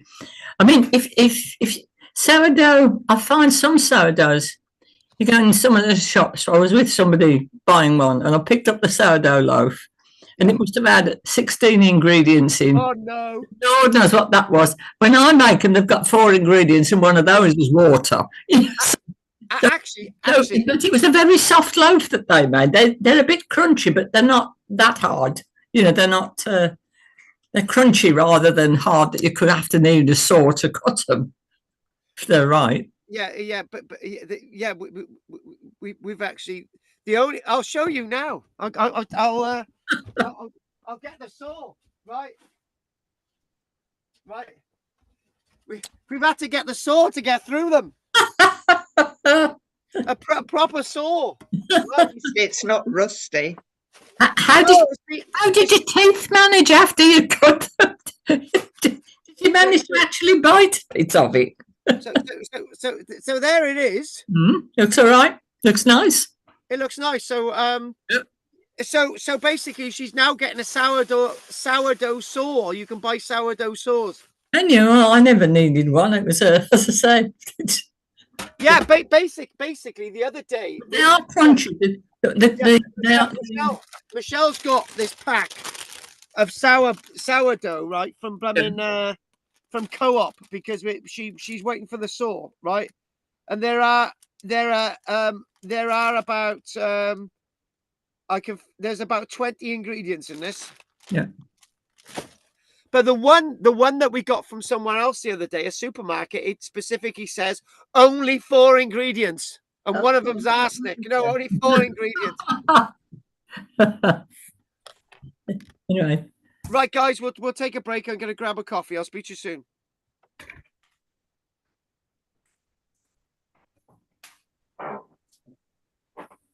I'm just looking at the ingredients on mine. I mean, it's got all the green, when it's got green to say it's good. Everything's green.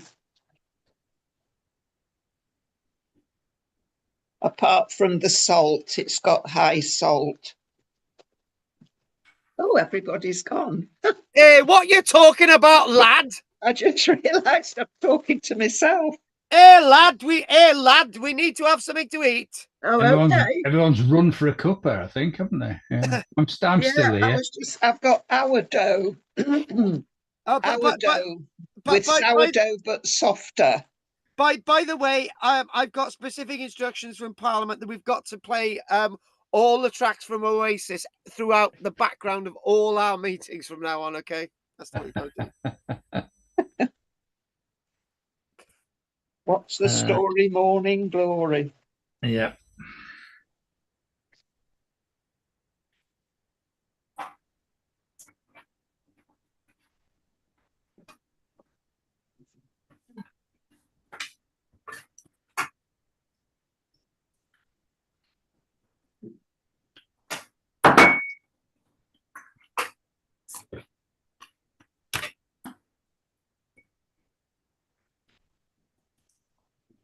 I'm going to practice a bit with this. It's quite thick, you see, where I haven't spun that bit, but I suppose that's not too bad. A bit thinner, but it's still a bit thick for a... Mind you, I suppose you could knit a very thick coat with it, or knit whatever. Been good to play with.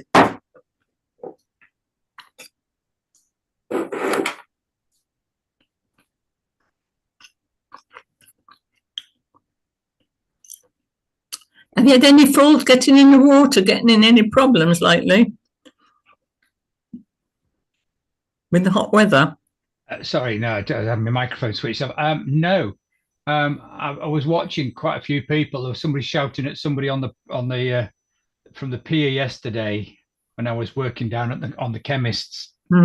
Because he walked out with his kids. The tide's coming in, and he walked out with his kids onto a sandbank, which was going to get covered. Yeah. And I thought, how stupid are you? You can see it's coming in. The sandbank's getting smaller and smaller.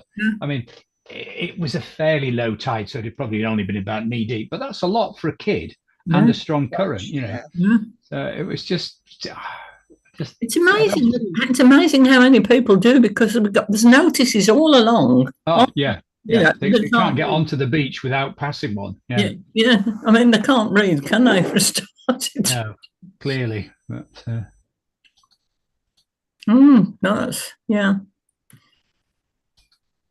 I suppose the hot weather brings people out to do this, and the kids all want to jump in water, don't they? Oh yeah. I mean, there's nothing wrong. It's perfectly good to do it. It is, but as I say, they just don't seem to have the safely.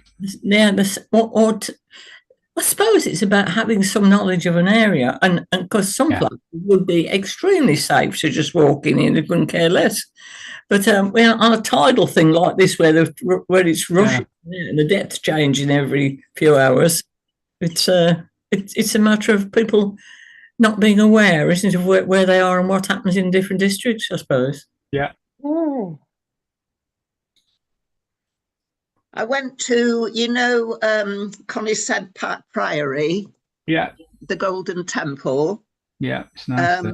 I went there a few days ago and walked through to the beach, and there's like a great big headland. And I thought it looked as if it had been a quarry. Was there a quarry there? Do you know, Andy? I don't know, but there could easily have been, because all that area is very industrial. There are, just to the east of there are a load of slag banks and things as well. Yes, it looked like a slag bank. It's quite an impressive looking headland. It is a slag bank then, if that's the one I'm thinking of, yeah.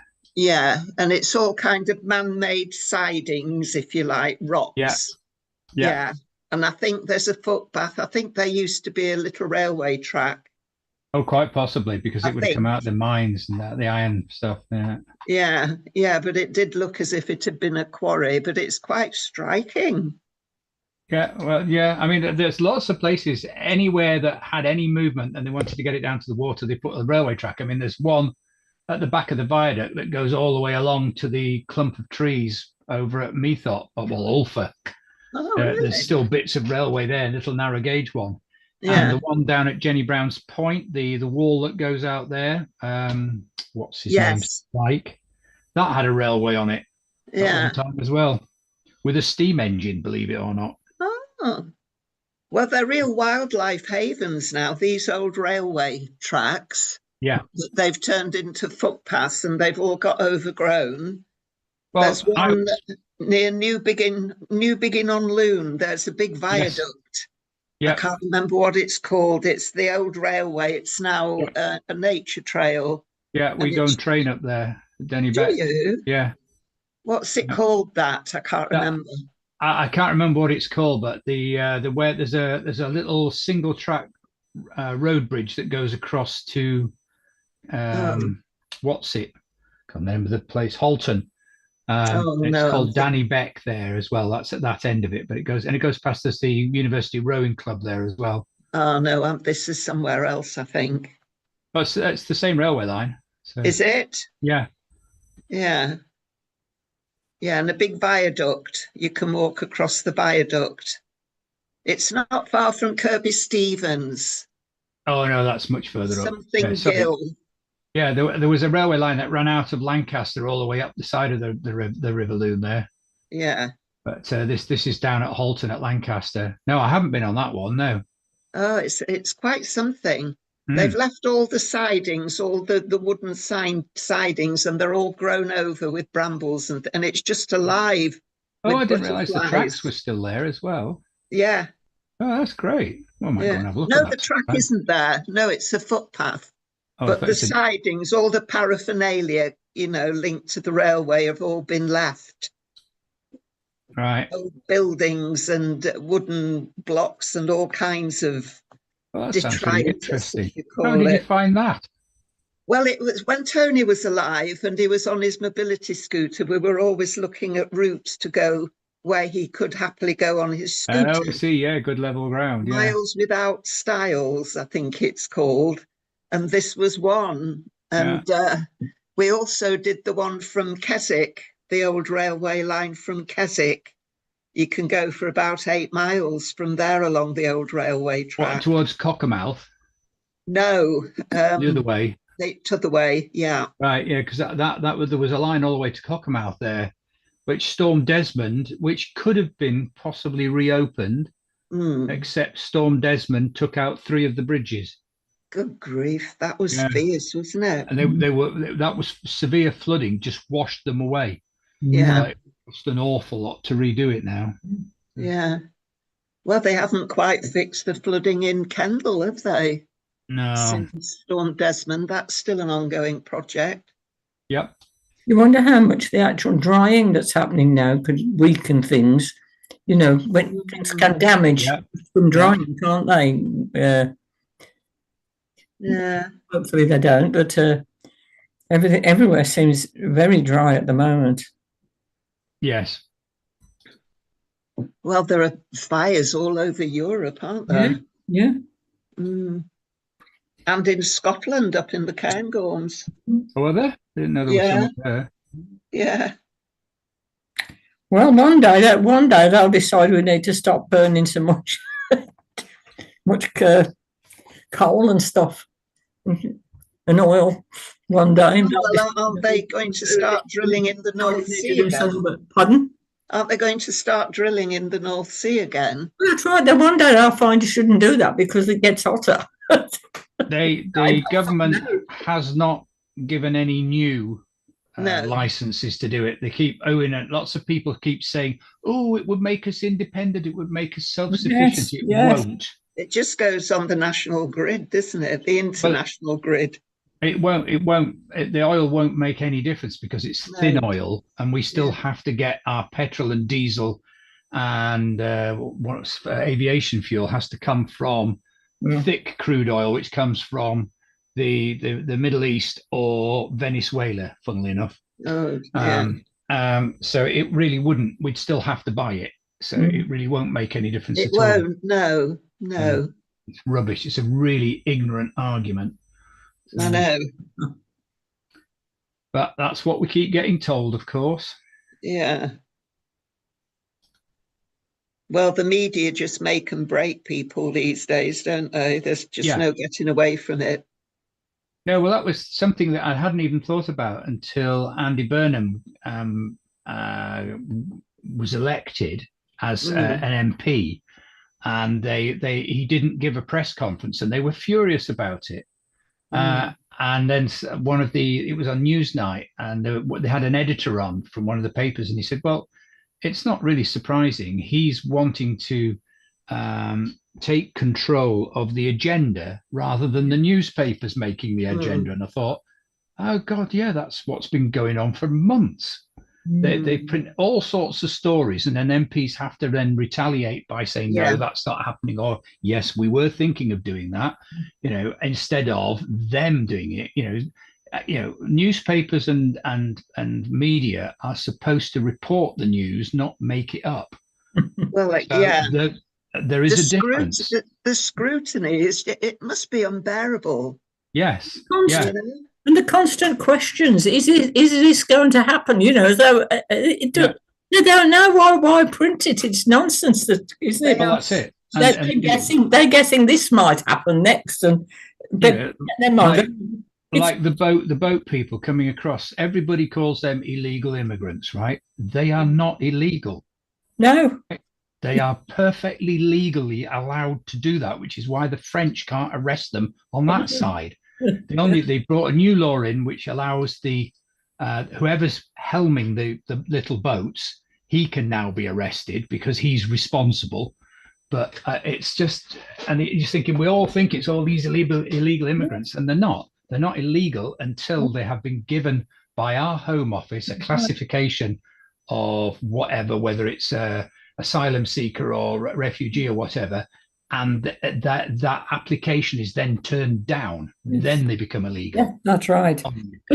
But the press seem to have use this language all the time, the derogatory language, and make it all sound whatever they're talking about, and not just that, but they just ask such nonsensical questions.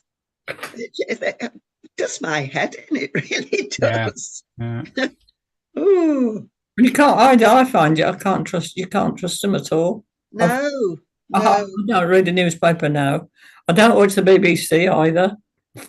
No. No, I don't get a newspaper. Find even that really hard. Having very hard to find out any truth. It really is. Worked at the BBC and kind of seen what they used to do. and what goes on now is just. It used to be. I mean, the BBC you could rely on, and it's all. Yeah. But now it's. I mean, today the news was speculating. I watched News 24 to try and so I can watch the news more. And all they did was continually go back to whoever was sitting outside number 10, who was speculating not only what the cabinet would be, what they would do. And you're thinking, well, that's not news. No, it isn't. It's all just making that up. Can this happen? And it's all that going on all the time. And the thing is, if you don't really listen to the words properly, you could become convinced that this was. Oh, absolutely, yeah. A lot of people are convinced. Yes, it is very misleading. Yeah, because it's not necessarily true. No. Well, it probably isn't. If they're guessing things, it isn't going to be true that it's going to, is it? Well, we can't keep getting rid of prime ministers, or is it 7 that we've had in the last 10 years? I don't know. There's 5 in the last few years, but I think Andy's number 7 in the last 10 years. Oh, possibly, but it means that they've got very little chance. Yeah, it's very little chance to do anything. Well, he's only been in office for a day. Yeah. Well, they want to get rid of him now. Well, somebody was saying he's all wrong, weren't they? I bet there's 2 or 3 newspapers really having to go at him already. Oh, there will be. Yeah. If there wasn't. Oh, they are. Yeah. Yes, they're delving into his credentials. Yeah. Of course they are, yeah. Because he went to Cambridge, so they're trying to find out what his degree was at Cambridge. Yeah. And I think he got to Cambridge. Well done, isn't that enough? Yeah, exactly. No, I thought that lots of press were like this, but apparently it really is nearly only the British press that has to bring everybody down all the time, and with cellular, sort of sleazy gossip and crap. Why are we like that? I don't know. Why not report the actual stories? Because they are debating things in Parliament which are really important to our lives and the future of the country. I think it's partly because all our press has been taken over by billionaires who want their news, what they're interested. That they have too much say in the editorial situation. Which, if you got a good newspaper man, he'd be looking straight at it. But if you're doing it as a sort of an amateur who owns it, but can interfere, which is what it is, isn't it? But they're so negative. Yeah. Why can't they just be a bit more positive and just give people a chance? Why all this negativity? Well, because I suppose we've got very opposing from a sort of from left to right, and the right's moving right, and the left sort of, so the distance between them and what they believe is becoming wider to have any agreement on. But I've got to say one thing: he was never elected as prime minister. No, but you don't elect a prime minister, do you? So only the party elects their leader. But I know what you mean. We've had a few like that, which is like, coronations. But you also need to remember with the press that very little of it is left. Most of it is either central or right. Well, I say it's owned by millionaires who are become editor. Instead of the editor, they are interesting what they want doing. So that's why it's almost taken out of the hands of proper news people. I just hate the negativity, that everything is so negative. Yes, and sadly, the TV news do the same as well. They're under the same pressures. So the way we're going to start the second half, right? If we're going to talk archaeology. Yeah. If we're going to talk positively about Andy Burnham, right? We've all got to work out which our favourite Oasis song is. Who's Oasis? Don't Step Back in Anger. That's a good one. I do. Don't Step Back in Anger. They're all a bit Beatlish, though, aren't they? Well, that's it. That's the influence. That's absolutely right. Yeah, they like the Beatles, and that they tried to sound like them. All right then. On my and Anne's level, right? What about Alan Bennett? What about Alan Bennett? Yeah. he bestows the virtues of up north. He did what? But he's miserable. Yeah, He was a bit hang on. miserable. He So was He's a good dour. playwright, but he's Manchester. miserable. He was very dour. Quite funny though. It was very funny though, wasn't he? He could Yeah. make it sound it was all miserable. It was quite funny. I did hear somebody criticize it about us that he promotes stereotypes as well, which is and I thought, I think all those nice. I used to enjoy quite a lot of his plays and things, but Didn't he have a series where he had famous actresses and actors who did the monologue of his? I enjoyed all of those, I think. Yeah. And then basically that film about the lady in the caravan, that was absolutely brilliant. Was that Maggie Smith? Yeah, with Maggie Smith. Yeah, that was great. That was good. And certain projectile things coming out the back of the caravan. Yeah. Mind you, on that, I saw that something like that going. I was driving down a road in Wolverhampton where I lived. It was a main road. And there were these kids, I suppose they were fairly young men, in this car in front of me. And they were throwing bottles and tins and just cleaning the car up and throwing it all out as they were driving along. Oh, I can't handle that. I just no. That's wrong. Absolutely, it's disgusting. On this note, right? Well, on this note, we gotta crack on, right? We gotta crack on. So we've still got slavery in Britain to come, right? And we've got the decline of the tin mining industry, right? Yeah, there a few sort of weird sort of angles I wanted to do. I wanted to do that weird angle today, so. I'm just going to make sure that we've got, yes. This came up last week about slavery, right? Oh. So I can't remember in what context, but it did come up.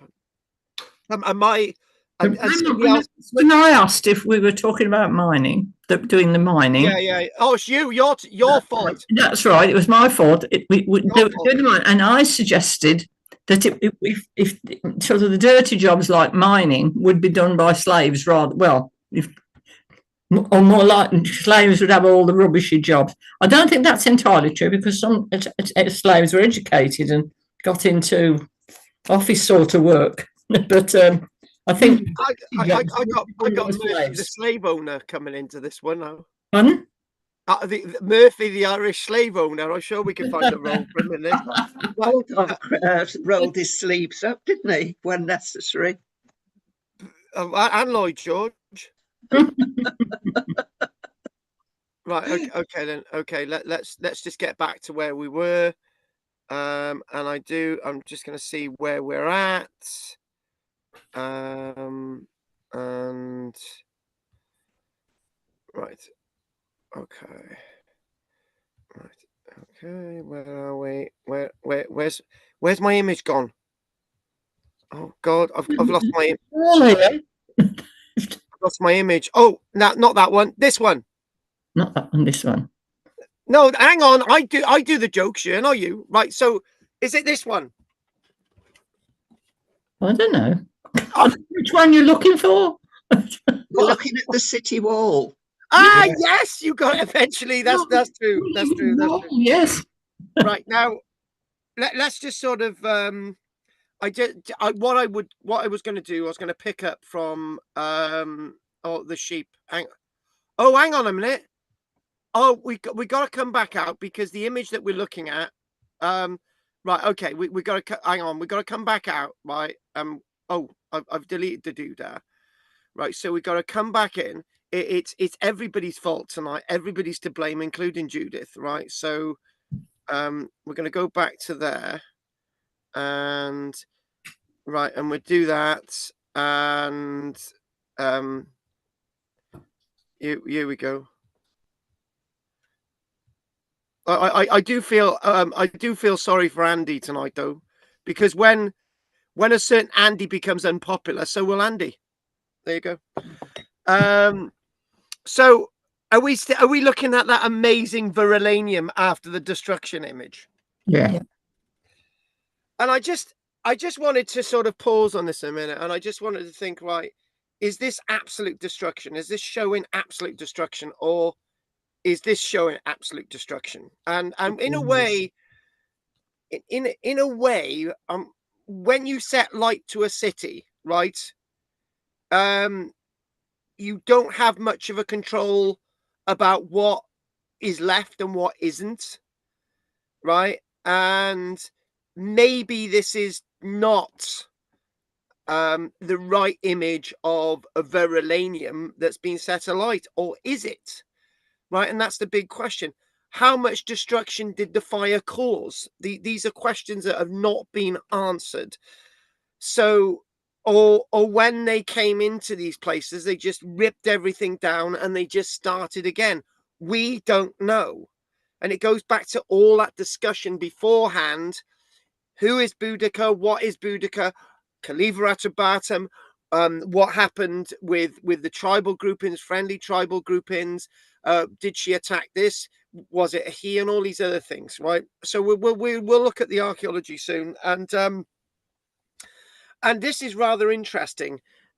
You know, cut that aside. That this probably, and actually, I feel that this looks more like the city of Lincoln than anything, but because Lincoln has like a building up on a hill. Well, this is verulanium's a little bit different. But anyway, the point is I'm trying to make, would they have restylized verulanium the next day, right? Or would it have been a slowly thing? I would have thought it would have been more slowly, right? And back to Andy's point at the beginning, where he said Woodhenge is contemporary with sort of Stonehenge, right? Contemporary might mean within the space of 200 years. So, you know, we haven't really got all these answers. But again, back to verulanium, it's that sort of thing about thinking that, you know, when you go to these places, actually, guys, can I, and Andy, I had a little bit of a fantasy about Andy earlier on. I'm going to say it, right? My fantasy with Andy was like, Andy, why don't we organize a lads trip around Britain, right? Just visiting Roman walls, right? We're not going to visit any mosaics. We're not going to visit any museums. We wouldn't even visit the theatre at Verulanium. We'd just look at the city walls, right? And I think Andy would be up for that. It would just be, he would go back to Karen and say, what did you do with Carl for the past 2 weeks? We just looked at Roman walls. I can see it now. Andy, are you up and are you with that fantasy with me or not? Oh yeah, yeah. I like walls. I spend quite a lot of time looking at walls and how they're put together and how you can tell the difference in who's built them and all the rest. So yeah, I'd be up for that. Yeah, I'm there. So before we sort of leave Verulanium, and you know, I think the questions about Verulanium really is, what does Boudica's destruction layer tell us that Roman written sources cannot? I think we've already started thinking like that, and I don't really want us to discuss that tonight. I want us to put that into our minds. Could Verulanium have become Britain's capital instead of Londinium? And why didn't it become the capital of sort of Britannia, right? Why didn't it? It's got access to a river, you know. There's already something there. Why did Londinium become the capital, right? Did for example Roman citizenship change everyday life, or mainly benefit the local elite? I would say that thing is that when we look at Fishbourne, when we look at Brading, when we look at Camalodunum, when we look at Khalifa Atrabatum, can you see what we've been doing over the past few months? We've been building up names of places that you become familiar with, right? Is it that revolutionary change, or is it a change that people didn't notice over time? That's the one I would go for. A change that people wouldn't notice over time. So there we go. We're gonna move on now. We're gonna go on to slavery, right? No images of complete bondage, right? We're not doing that tonight, Judith, which you would love. Oh, by the way, Judith, right?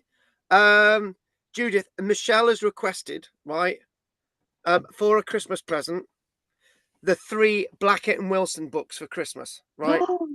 And yeah, she wants to know how am I going to get hold of a full set? And then Well, she says I know what the name of the website is. they're very expensive and rare, she said. Very expensive, and some of them are out of print now. Yeah, but she said, and I'm thinking, you're looking at me, right?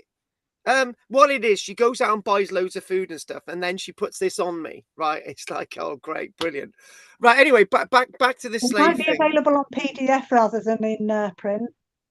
Or what I could do is print it all out on the printer. Be easy, yeah. Right. Anyway, back to this question. Anne asked the question.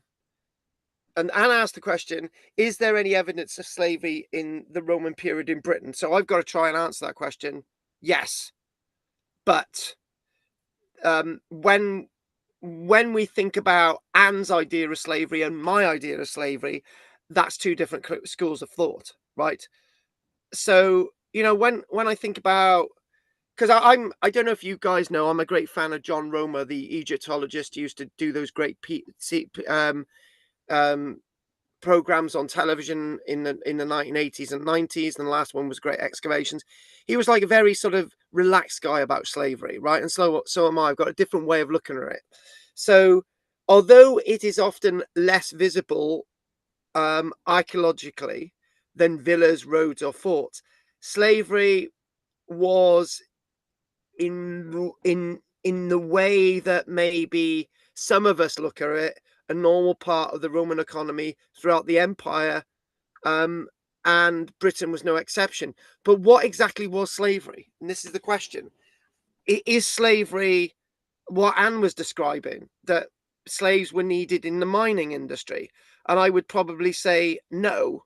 And maybe if you're thinking about those descriptions that we got from Londinium, where you had a slave owner who owned a slave and they owned a slave themselves.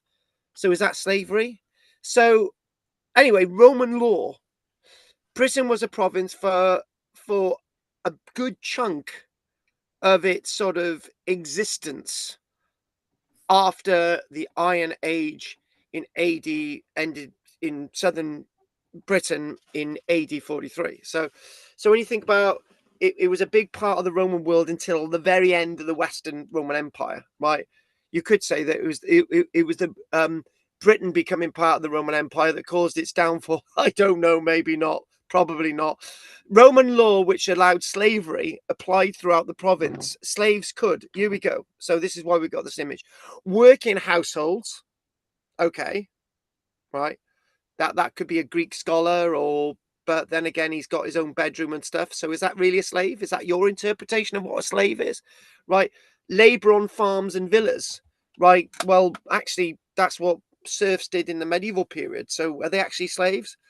Work in mines and quarries. Well, my notes tell me that in front of me, the ones I've written down, but I'm personally not sure if that's the case, right? Serving workshops and businesses, be bought, sold, inherited, or freed, right? So this tells us slavery almost certainly existed everywhere Roman administration reached, but it really depends what you mean by slavery. So I think the question is, I need to ask Anne, what do you mean when you're talking about slavery? What do you exactly mean? I suppose it means you are beholden. You're not free to choose your life, your partner, or anything else. Really, if you can say that about somebody who's married, doesn't like it.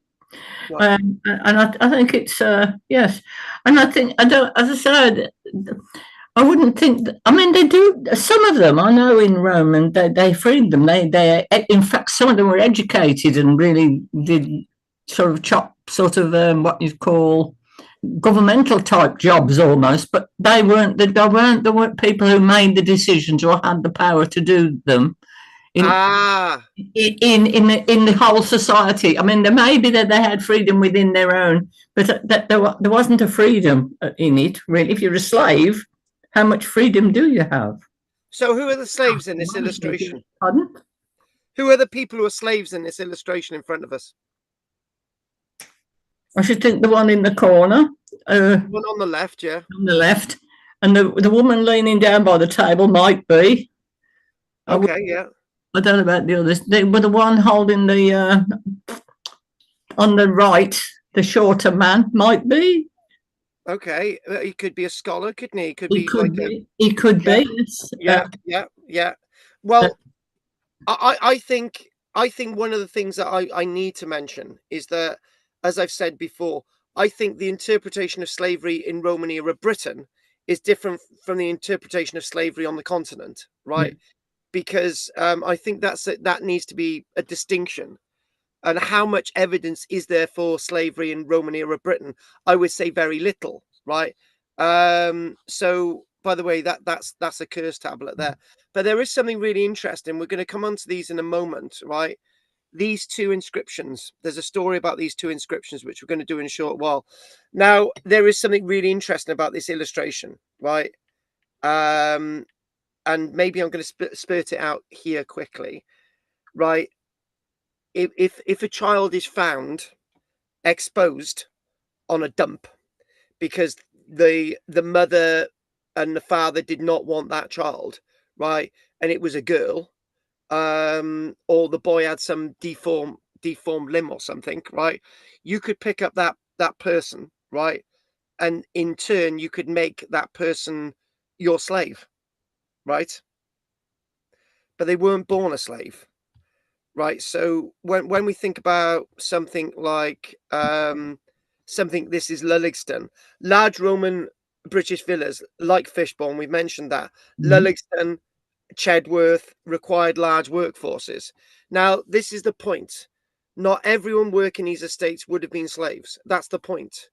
So when you're talking about slavery, Anne, right, you're talking about 5 people who are elite people and very special, right, and the rest are slaves. I can't see that working. Not when we're looking, and the other thing as well is this is the problem that we face trying to put this across, right? You're talking about Roman era Britain, right, when the interpretation of Iron Age people towards slavery is different from the Roman interpretation towards slavery, right? So you've got two cultures coming together, clashing, right? When I go to Orkney and Shetland and I look at Brochs, right, nobody mentions slavery, right? Because maybe they're looking at the idea of slavery in a different way. So when you're talking about Lulligston, you may have needed dozens of people, if not 100 people, to manage the estate. Many of these people to manage the estate, are they slaves? Are they not slaves? Are they tenant farmers? Are they hired labor? Are they estate owners? Now, this is all these questions, right? You could actually be a hired labor, but you could be paid, but you could be a slave. So you could be a slave who's hired labor, you're paid, but you're also a slave, which is really odd, right? We want to talk about slave labour now, don't they? Yeah, exactly. In a sense, yes. So okay. This is the problem. This discussion about slavery is really difficult because there is no real definition of what slavery is now today. Right? How was it? Yeah, go for it. In the past, well, something I read, but almost anybody who went, people travelled about and they would go and conquer somewhere and bring people back as slaves. And this wasn't just Rome. This was generally in the times before, when you've got people who are superior or stronger or whatever it is, could just go and take people into slavery. Yeah, and I think the problem is when we're making these sort of statements about slavery, right? If we want to look at examples coming out the top of my head, when the Persian Empire would invade the Roman Empire, they would empty whole cities of people, and they would supposedly put them into slavery, right? There is talk of I forget which Roman emperor. There was a Roman emperor that was captured by the Persian world, right? And his entire legionary strength was then sent to build bridges and roads across this Persian emperor's territory, right? Because these were really strong Roman soldiers, right? and you could describe them as slaves, or were they slaves, right? So it really depends what's going on. So what we've got next is something really interesting, right? Is that if we've got 3 inscriptions. So several inscriptions found in Britain mention people identified as slaves or former slaves. So I think being a former slave is an anathema of the fact that are you a slave or are you a former slave? So what we've got, interesting enough, occasionally you get curse tablets like this, right? And curse tablets, some curse tablets like this from Britain refer to slaves accused of theft or involved in disputes. At Roman baths, particularly Bath itself, curse tablets occasionally distinguish between freed people and slaves, showing that contemporaries recognize both groups. So in other words, this bloody slave the other day knocked me over in the road, or this freed person the other day knocked me over in the road. I want them to die tonight, right? So you've got that differentiation. So when we think about the next, we've got 2 examples of tombstones. We've got, other than these curse tablets. So if we go to these here, right, there's 2 of them altogether. We look at 2 examples. We've got tombstones sometimes record a freed slave.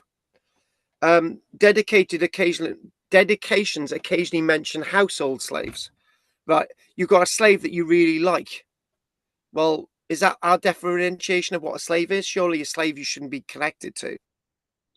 I don't know. Roman names can indicate. I think there needs to be, and there should be, I'm sure you have it, a basic definition of what a slave is. Within that, there's something which is basically anybody who's a slave is part of that definition, whether they are treated well or whether they're educated or freed. Well, if they're freed, they're no longer a slave. But I think that the whole, it doesn't necessarily mean they were whipped or they were in the galleys, like they were in the galleys, weren't they? And the Romans used them in the galley ships. They're not necessarily all of that, but the definition of slave, I would think, is something to do with freedom. Now, I think you've hit it. I think you've hit the nail on the head, right? If you're not able to vote, if you've got no say in what goes on, I think you're a slave. I think that's a good differentiation, right? Now, where I try to be sort of balanced and unbiased, right? You mentioned about this thing about mining, right? So I tell you what, the last image tonight is mentioning mining as a fairly rotten job. I wasn't meaning that any particular. I mean, any sort of really awful job, you want your son doing, you know. Right. So right. Okay. Let's be really specific about mining, right? If we want to look at we're going to look at a little bit of tin mining tonight, if we can get to it, right? So if we think about the mining activities in Roman era Britain, and remember tonight is we're just flitting over the surface, but we're getting some answers. So mining districts such as the Mendip Hills, the Mendip lead mines, right? So we're talking about pretty southern England here. The Welsh gold mines, obviously West Wales, iron working areas of the Weald, which is Kent, right? So the thing is, which of these areas employed slave labor, right? And I've used the word employed slave labor. So you're employing slaves. Does that make? Yeah. However, unlike the famous imperial mines in Spain, the evidence in Britain suggests a mixed workforce of soldiers. So lots of soldiers would have been used in the gold mining in West Wales, and they would have also been used in establishing the mining systems for lead in the Mendips. Civilians would have been used as well. Convicts. Now that's the point. You got to be really careful, Anne. Right? Is a prisoner a slave? In a modern day society, a prisoner is a slave because all their liberties have been taken away from them. But they're also a convict, right? So if you've got a convict, is it a slave or is a convict doing their time Do you know what I mean? So you got vast gangs of enslaved miners, but the differentiation of what enslaved means. So if we go back to this, right, this is from a burial at Great Casterton, where they found human remains, right, that had the manacles, basically they're fettered. So you find these in burials. So this person died a slave, went into the afterlife as a slave, right? Now the big question is, when you're looking for evidence of slavery, and this is for future classes as well, heavy physical stress, but you could be a Roman legionary that has heavy physical stress marks rather than a slave, right? Poor nutrition, well, somebody who's struggling, right? We're all struggling, guys, but it doesn't mean to say we're slaves today. Some of our diets today, you guys out there, hopefully it's good, but some people they've not got good nutrition. It doesn't mean that they're slaves today. Evidence of hard labor. Just because you got evidence of hard labor doesn't mean to be a slave. You do find examples where people are shackled, right? Which might be a good giveaway that people were slaves, right? Now, if we go back to the other point here, were Britons themselves enslaved, right? So let's answer that question. Yes, maybe. Following the conquest of AD 43 and later campaigns in Cymru, Wales, and northern England, prisoner of war could legally become slaves. So if you're a prisoner of war, right, in a way you're a convict. So therefore, is that genuinely a slave? Is that what Anne was talking about? So the Roman writer Strabo noted that Britain exported slaves before the conquest. And after conquest, it is likely that captured Britons continued to be sold elsewhere in the empire. Now, that's a really interesting point. If Strabo is saying before AD 43, Britons sold their own people as slaves, right? That goes into this this goes into the African argument. The people who went to the Caribbean and then to North America, that formed the Confederate States, those people were initially sold by people living in Africa, and they sold their own people into slavery, right? So this is a thing that's throughout history. So we see Gaul, Germany, North Africa, there's slavery. So the interesting thing is, where would these slaves live? Right, where would they live? And there's great, hang on, if we can, there's the sheep there. So we'll keep this image here. Where would these people live? Would they live in the household? There's talk of some historians saying that your household slave lived at the bottom of your bed, right? They would live in farm buildings, but alongside free workers. Buildings rarely revealed whether occupants were legally free or enslaved, making slavery surprisingly difficult to identify from excavations alone. So, before we go on to these tombstones, before we go on to these wonderful tombstones that give us some answers, there's a good point for you guys, right? One interesting discussion is that Roman Britain probably relied less heavily on slave labor than Italy. I've said that. Britain had a relatively small urban population, fewer gigantic estates, and a frontier economy where soldiers, paid workers, tenant farmers, and local communities all played major roles. Slavery certainly existed, but it may not have dominated the economy to the same extent that it did in Rome. That's a good point, Anne. So it's a different process of slavery here. So while slavery was an undeniable part of the Roman Britain and the process, the archaeological evidence is very faint. We know it existed through Roman law, inscriptions, written sources, and the wider context of the empire. You know what all that means, don't you? But identifying individual slaves in the archaeological record remains extremely difficult. But what we do have is these. Right, so if we go to there, and we've got the name Victor. there are indications of carvings in Britain. Victor the Free Slave.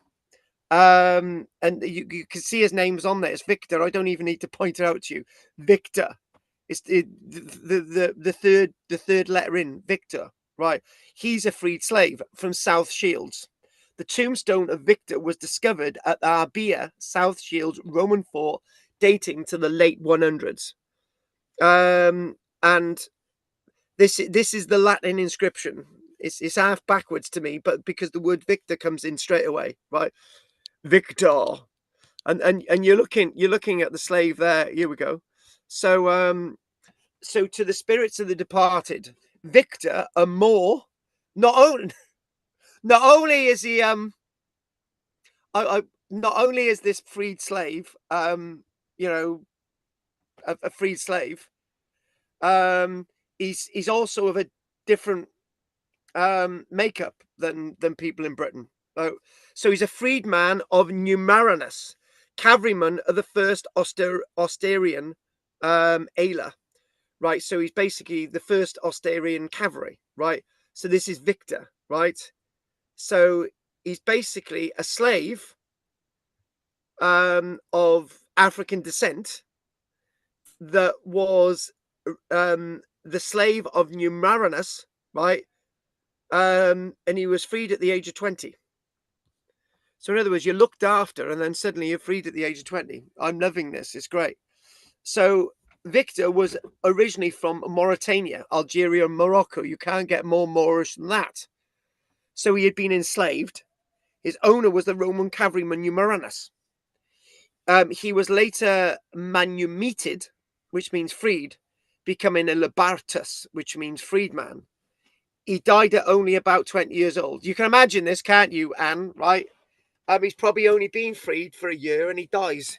But this is massively important. Can you see the importance of this? We've got somebody who is of a completely different skin color in Britain, right? We've got somebody who is was a slave who's now freed. We've got somebody who was the property of a Roman cavalryman, and we've got somebody whose inscription has survived nearly 1,900 years, right? So his former master cared enough to erect an elaborate memorial showing Victor reclining at a funerary banquet. So Victor's reclining at his own banquet, an honor normally associated with freed people. And I don't know if anyone want to shout this out, but that image there reminds me of a certain people that was wiped out by the Romans. Can you remember what they were called? I'm going to say it, the Etruscans. The Etruscans had these sort of funeral poses, and there we go. So this is probably the clearest archaeological evidence in Britain for a named freed slave, and it's absolutely beautiful. Notice the face has been a bit screwed up, right? But it's very much intact, and you've got like a begging bowl and a sort of lamp there at the bottom. But what we've got then, and think about this as again, we'll just go back to this scene before we go on to the tin mining bit. We're doing okay, guys, but we're running a bit late, but that's life. And here we go. We've got another one here. This is another one. And do you know the name of this person? Regina. And if you want to read these things, right, Regina is the name. And you'll notice that there's DM, which denote that the next word is the name. So if you're reading these inscriptions, DM, Victor, if you go on to the other one, DM, Regina. So, Andy, if you want to impress the missus, right, just read the first bit and you'll know what you're doing. Right, easy, job done. Right, so Regina, there we go. Regina, the freed slave who became a wife. Loving it. Now, perhaps even more famous is the tombstone of Regina, also from South Shields. Now, here we go. Now, this is really, really odd. This is completely Britannia, right? Regina was a woman of the Catalani tribe in southern Britain, right? So she ticks the box. So she was a native Briton from probably Verulamium, right? She was Catavalani tribe, right? She was enslaved. Why was she enslaved? We don't know, right? She was purchased and later freed by Baratus, a merchant from Palmyra, modern Syria. You can make this stuff up. So this is somebody from as far away from Britain as you can get Syria, right? There we go. Yeah. They married after she was freed. So in other words, Anne, you've answered your own question. There is a certain law that you can actually start to see that you can't marry a slave. That the slave has to be freed for you to marry her, right? So there we go. So a magnificent tombstone even carries inscriptions in Latin and Palmyrene Aramaic. So that there at the bottom's Aramaic, right? And that there's Latin, making it one of the most remarkable monuments from Roman Britain. So in other words, this is the Rosetta Stone of South Shields because there's 2 languages on it. We're loving it. And there we go. In fact, everything that we've mentioned, right? The word Palmyra is actually there. Palmyra. Okay, it's actually there. And Baratus is actually there, right? The nations of the Palmyra and the Catavalani. It's all there. It's there. So, this is really being very beautiful might have been a reason to unenslave her, since he married her. I mean, you look at the reasons for why. I mean, there were all sorts of reasons, and I know there were, but and I was looking at the other one, and I wondered if he was gay. Hang on a minute, I haven't finished a minute. We've got on here Regina Liberata. She was given a liberty, right? Yeah. And basically, it says basically, she was conquered. She was conquered by. She was married by Baratus. Yeah. Et. Yeah. So anyway, back to your point. So I just wanted to finish the Latin on there. It's easy. Mind you, I'm not going to do the Palmyric stuff at the bottom. We're not doing that, right? Yeah. Anyway, what were you going to say, Carrie? So, but hang on a minute. You can't go out and say, right. So, shut up. If I had a says launch like that, right, I would lie like that and be a right pufter as well. Mm-hmm. Yeah, well, I'm glad you agree.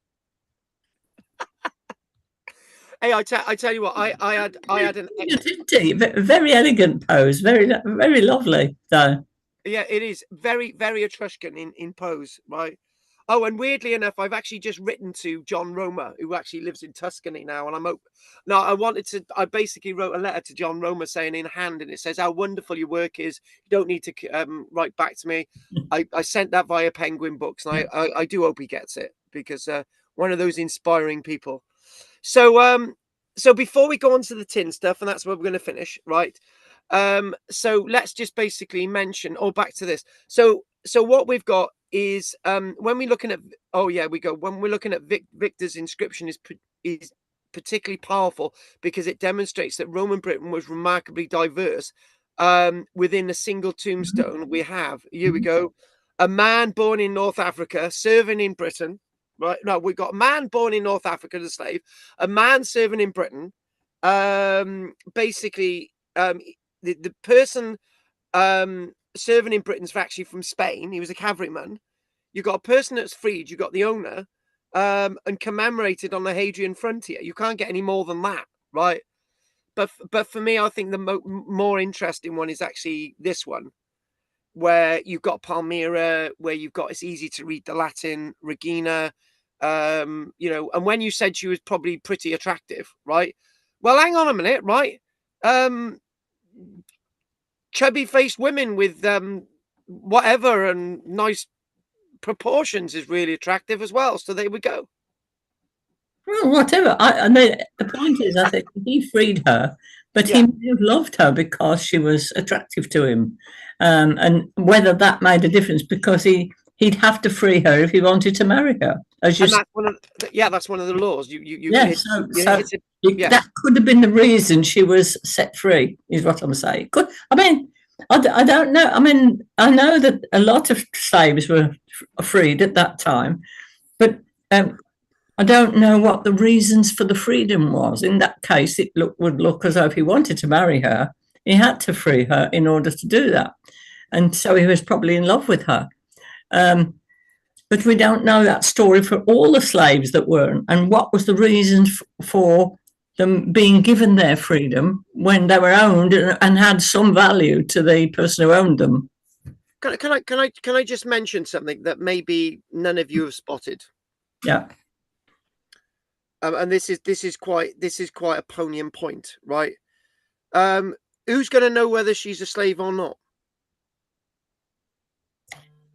Well, I don't know quite what their regulations were. Yeah, hang on. You or how that, or whether they kept her registered or something. I don't know. Who's going to know she's a slave? Why can't I, like today, right? None of you know whether me and Michelle are married or not, and who cares, right? But the fact of the matter is, in the modern day and age, you can prove whether somebody is or not, right? It's the same with Andy, right? Andy could be saying he's married and he's not, right? But when it comes to legal stuff, right?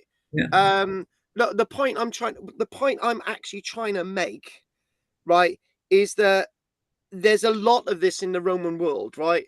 Yeah. How does somebody know, right? Right. How do you know that I'm a genuine archaeologist, right? Well, you can phone up the university and find out I'm a genuine archaeologist, right? But 50 years ago, right, I could have been, I could have said I got a Harvard University degree in archaeology. You wouldn't know. You wouldn't have a clue how to find that out, right? But back then, these people were so into having rules and structure that it's seemingly that people knew that somebody was a slave or not, right? And don't go down this avenue that somebody's got a stamp on them or, you know, whatever, or how do you get rid of that? So it must have been that this was such a documented state, right? That suddenly you go to the market and somebody says, "Are you a slave?" "Oh, no, I'm not." "All right, okay, fair enough." Somebody knew you were a slave. And this is the society, and I think that's a really if he owned her, if she was his slave and he had to free her, then he may have freed her just because he loved her. But then, no, yeah, I know that, right? But what I'm talking about, there must have been a paper trail. Yes. Yeah. So what I'm trying to say, you can't just turn up and say, "This is a slave," or you can't just turn up and say, "This is my wife," because no, she's actually a slave. No, but she's my wife. Yeah, I can prove that she's a slave. So this is the point. There must have been some paper trail. Yeah. But by the way, there's look at him. She's lovely, isn't she? She's absolutely gorgeous, and you know, she's a lot older now. And there we go. Right. So what we're going to do now, we're going to do the last thing tonight. Right. We're doing the last thing. And this is in answer to another question. I don't know. It was one of you guys, right? Did the Romans arrive too late? The theory that Cornish tin mining was already in decline, right? Now, this is this thing.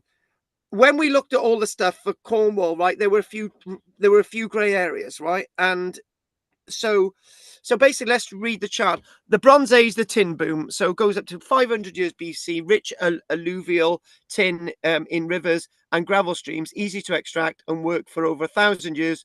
Cornwall, a major supplier of tin across Atlantic Europe. We know that, right? Even before that, right? So centuries of mining, the richest seam deposits first. By AD 43, the easiest tin may have been largely exhausted. That's a fact. So that's one thing that we wouldn't have looked at. The easiest tin to extract was already gone, end of, right?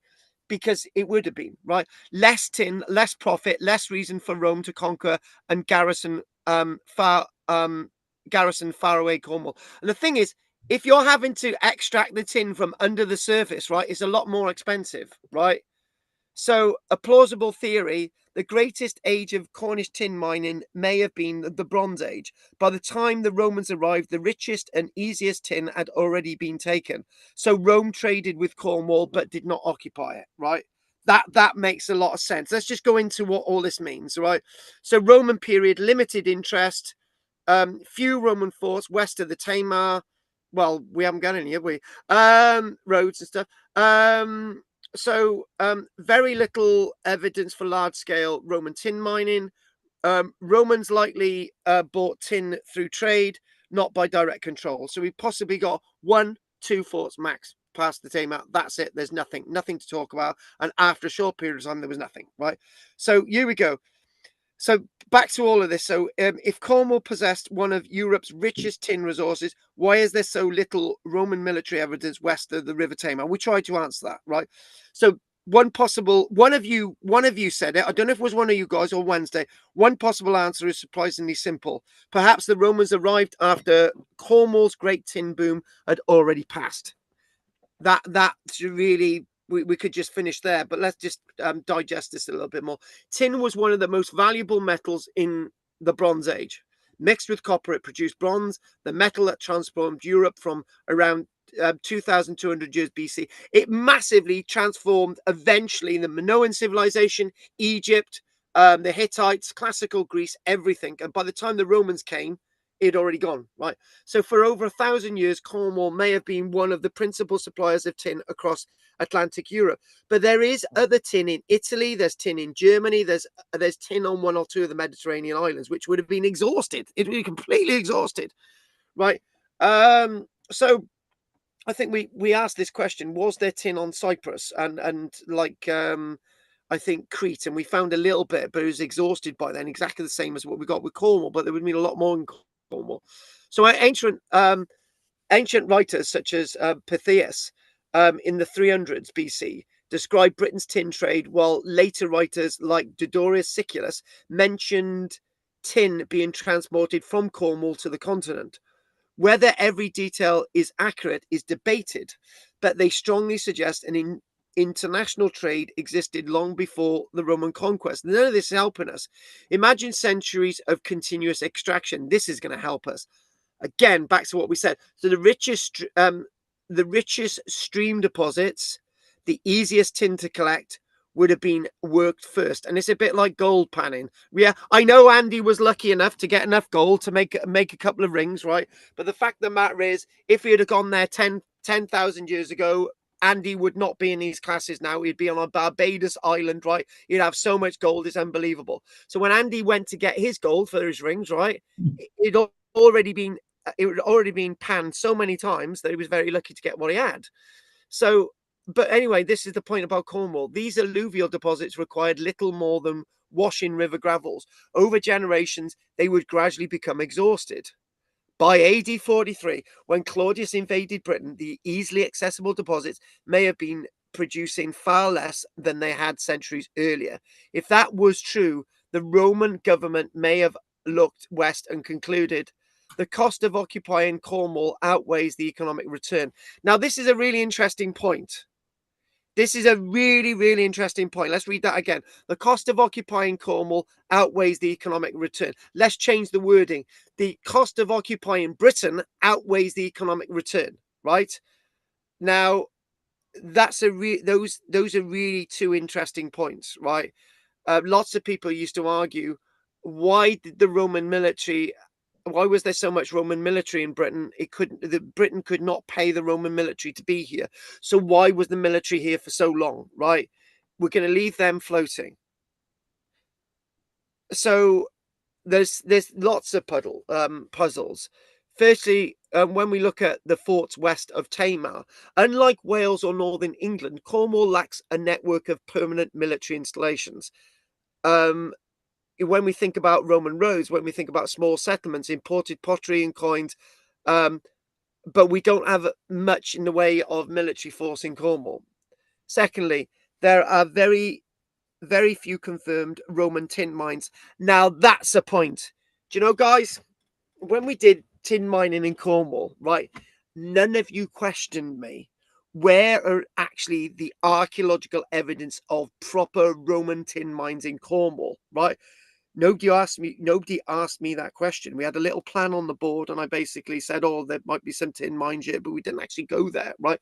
Whereas, for example, in Somerset, we've got evidence of mining, proper Roman mining.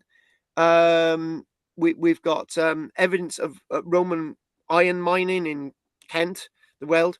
We've got evidence of copper mining, Roman copper mining in North Wales. We've got gold mining in West Wales. The list goes on. We got quarrying, the Roman quarrying in Bath. We've got Roman quarrying Hadrian's Wall, right? But in regards to proper Roman tin mines in Cornwall, where are they? Despite Cornwall's reputation, archaeologists have struggled to identify extensive Roman mining operations. They're specific. That's the one I'm looking for. Charterhouse, lead mining at Charterhouse in Somerset, right? There's massive evidence of Roman mining there, but that's not tin mining, it's lead. The Romans left lots of, mind my French, crap behind, right? But we don't have that in Cornwall in regards to the Romans.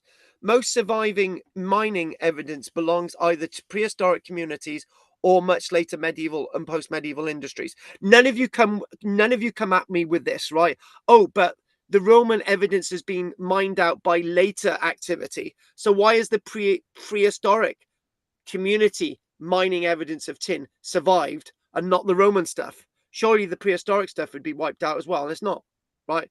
So there's one thing. Instead, the Romans may simply have continued purchasing tin from local communities rather than controlling production directly. So that comes in with the slavery, Anne, right? So there's not really much in the way of thinking about slavery in Cornwall, right? Because it's a different process. Elsewhere, and we'll come back to that in a minute. Elsewhere in the empire, Rome often left local elites to organize production as long as taxes were paid and trade continued. If you're going to use slaves in Cornwall with the limited amount of tin that you need to extract, right, you're not going to get anywhere, right? If you've got skilled people who know exactly what they're looking for, they're going to find the tin. I'll give you an example of this, Anne, right? The amounts of people I've taken field walking, right, and to train them how to find pottery in the field is quite a lot of people, right? And the one thing that comes up every time, why can I spot a piece of Roman pottery 3 or 4 meters away, and the persons that I'm trying to train cannot find that pottery no matter if it's fluorescent orange, right? It takes years to be able to go field walking, right? So when you go archaeological field walking, right, and you've got 10 students who've never done it before and 1 expert, in that area where the expert's looking, there will be loads of pottery. In the area where those other people are looking, there's not going to be much because they're not trained. Exactly the same with slaves and tin mining, right? It's going to be somebody who is trained. Back to this, even if tin production had declined, Cornwall still offered useful resources such as copper, small amounts of lead, hunting, fishing, gold, and access to Atlantic trade routes, Scilly Isles, for example. These may have been sufficient for peaceful trade, but not valuable enough to justify expensive military occupation. Of course, we must be cautious. The other thing about all of this is that what you might do, we're nearly coming to the end, Joe, what you might do, to justify the military being in Cornwall, you would use the military to do the mining, right? Anne, does that make sense? Because you're trying to justify the military being there. But that's exactly what happened in West Wales. The Roman military was billeted in West Wales, and those were the ones who did the mining, right? There's loads of military access activity in West Wales. I know the archaeologists, wait for it, Andy. I know the archaeologists called Barry and Helen Burnham, right? Excavating in Carmarthenshire and in Pumsant, and they found loads of Roman evidence, right? And by the way, I was having a conversation the other day about this archaeologist Barry Burnham, and I kept referring to Andy, and it was just like they're saying, "Hang on a minute, right? I didn't know the future prime minister is married to Helen Burnham. Isn't she married to Barry?" And I just, oh, that's the one I've been on about for the past 10 minutes. Anyway, so back to this. So the absence of evidence is not evidence of absence, right? So that gets confusing, but that's the fact. So Roman sites may simply await discovery beneath later mining landscapes or modern development, but that's unlikely because we've found lots of prehistoric stuff. Future archaeological work could completely change our understanding. Yes, it could. Like when we found the site at Peterborough, Mus Farm, where we found that 3,000-year-old village and all that stuff there, right, from sort of the late Bronze Age. That was great. It told us another story, or we might find new evidence. For example, more tablets of Vindolanda that might tell us a completely different story. But until then, the story about Cornwall is odd. Cornish people are odd. You did meet. Oh, did you meet Peter? Drina met Peter anyway. Today, most archaeologists think several factors probably combined. So let's just throw this away and then we'll call it a night, right? So today, most archaeologists think several factors probably combined. Tin was still being produced, perhaps on a much smaller scale.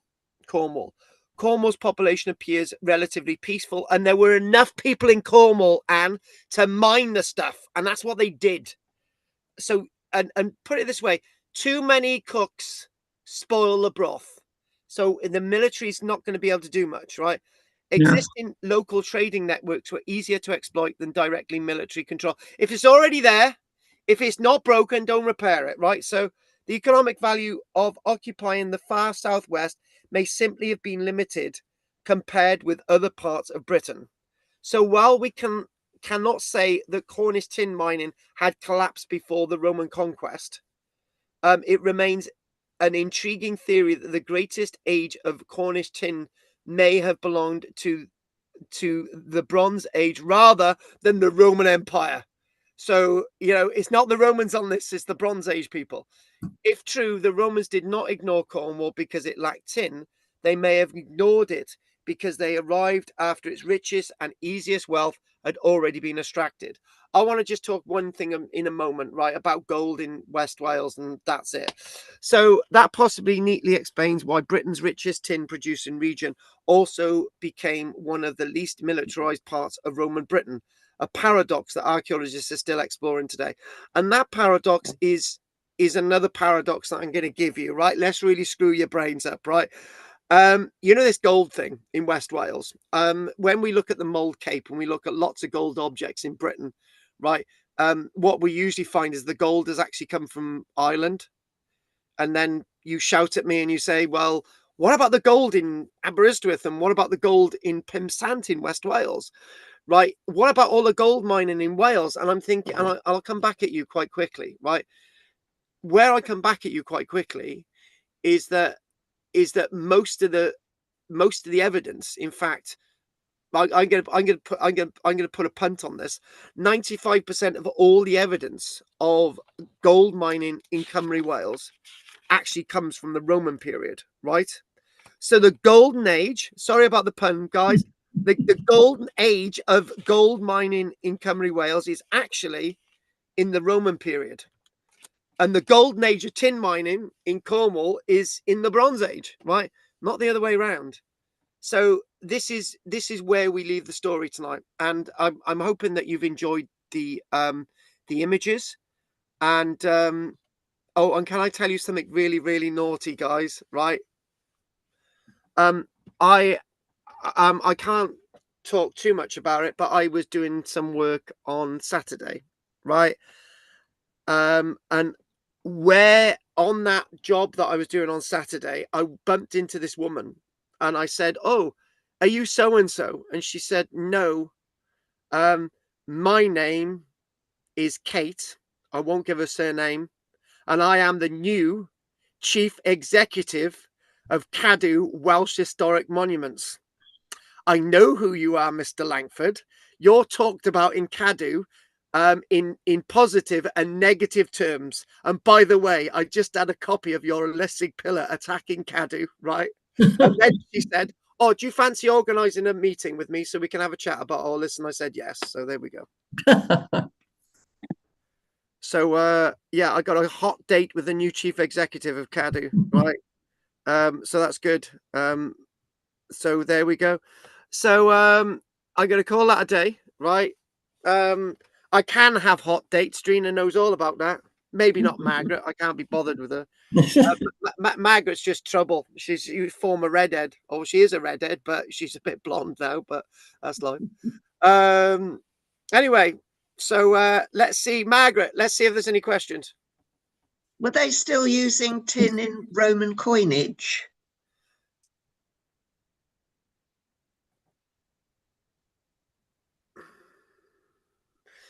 Right, we've got sort of Potin coins in the Iron Age. Tin in Roman coinage. So that Yes, tin. Of course, my God, yes. Tin would have been used in bronze coins. Of course, it would have been used in bronze coins. Yeah. We've also got brass Roman coins as well, which would have used zinc. Zinc, yeah. Right. So, yeah, you totally threw me then. I was just thinking, I got to answer this. Of course, yeah. So the Romans. If I want to paint this properly, the Romans, I think Romans, probably had access to less and less tin. Because the value, the lots of Roman coins, using copper, seem to get in really bad quality at the time of the Gallic Empire, my darling. And the Right. Gallic Empire hoards are the most prosperous around Britain and Spain, where you get hoards of 50,000 coins being found. You've got one at Rome, you've got a couple on the continent. You had a coin hoard in Spain, I think around the time of, there's 100,000 coins in it. Lots of these are bronze coins. But I think the value of the tin in it's like not as good. And then, yeah, because I think the answer is, were there tin coins? And the answer is no. In the Roman period. Oh my God, you got these little minim coins. Yes, Andy, you've got these little minim coins, which had a lot more copper in them, I think. And little tiny coins that are just the size of the old halfpence. So during their occupation of Britain, they were still using tin to make bronze coins. Yeah. Well, our tin is like, it depends where these coins are made, because Well, if the exactly. coins are made in Mainz in Germany, or they're made in for example, Lyon in France, where you got another mint, or they're made in sort of we don't, the mint in Londinium, I think, closed in about the 300 to 330 or something like that, and we had no more coins being issued in Britain. But it's all about an inflation gasp. And the problem with the inflation gasp in the Roman Empire is, it's almost as if coins become surplus to requirement. It's a bit like the Zimbabwe banknotes, right? And I think somebody bought a Zimbabwe banknote off me for £3. I thought, my God, that yeah, that the inflation, I had a £10 million Zimbabwe banknote, right? Which was worth about a penny, right? So, yeah, I've got to pay actors in Nigeria, and I'm basically thinking, well, tell you what, I can get a whole crew of people filming in Nigeria for about £100. So, but that's a lot of money to them, so that's good. But anyway, back to this whole thing, that the tin is like, yeah, tin is going to be used, but I think we've overplayed the tin coin. This is all about everything that we've talked about. So I think overall tonight, if I concluded with everything that we've done tonight, as we did with last week with the Roman villa stuff, slavery is not as predominant. Slavery is seen in a different form, in a different place in Britain, right? The question is, would you have had slaves owning estates in Rome itself? Maybe not. So we've got a different way of looking at slavery. Tin mining, and tin mining may have been a complete anathema in Roman era Britain, but there is also tin in Scotland as well. So I do believe, if I'm right, yeah, I think so. Anyway, anything else, Anne? Oh, who are we talking to? Margaret. Go on, Margaret. No, that's it. Thank you. Okay. Our Taurus Rex Discovered is available in print for £24.99. The 3-book set at £18 each to download. Okay, thank you very much for that, Judith. Right, and if there's nothing else, Margaret, we'll go on to Anne.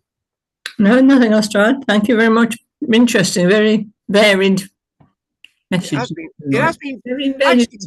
It has been varied, but it's not been varied because we've been doing the Roman stuff, but it has been varied, yeah. So fair enough. There'd be all sorts of different aspects to it. It's been very interesting. Thank you. That's right. And you can see we're still in the southeast, and it's like and a bit of west. So, right, anything from you, Andy? No, not really. Thanks. Yeah, thanks for going back onto the Cornish tin thing. I did wonder about how much of that was left, because I thought it had to have been really harder to get, because the easy stuff would have been gone. So.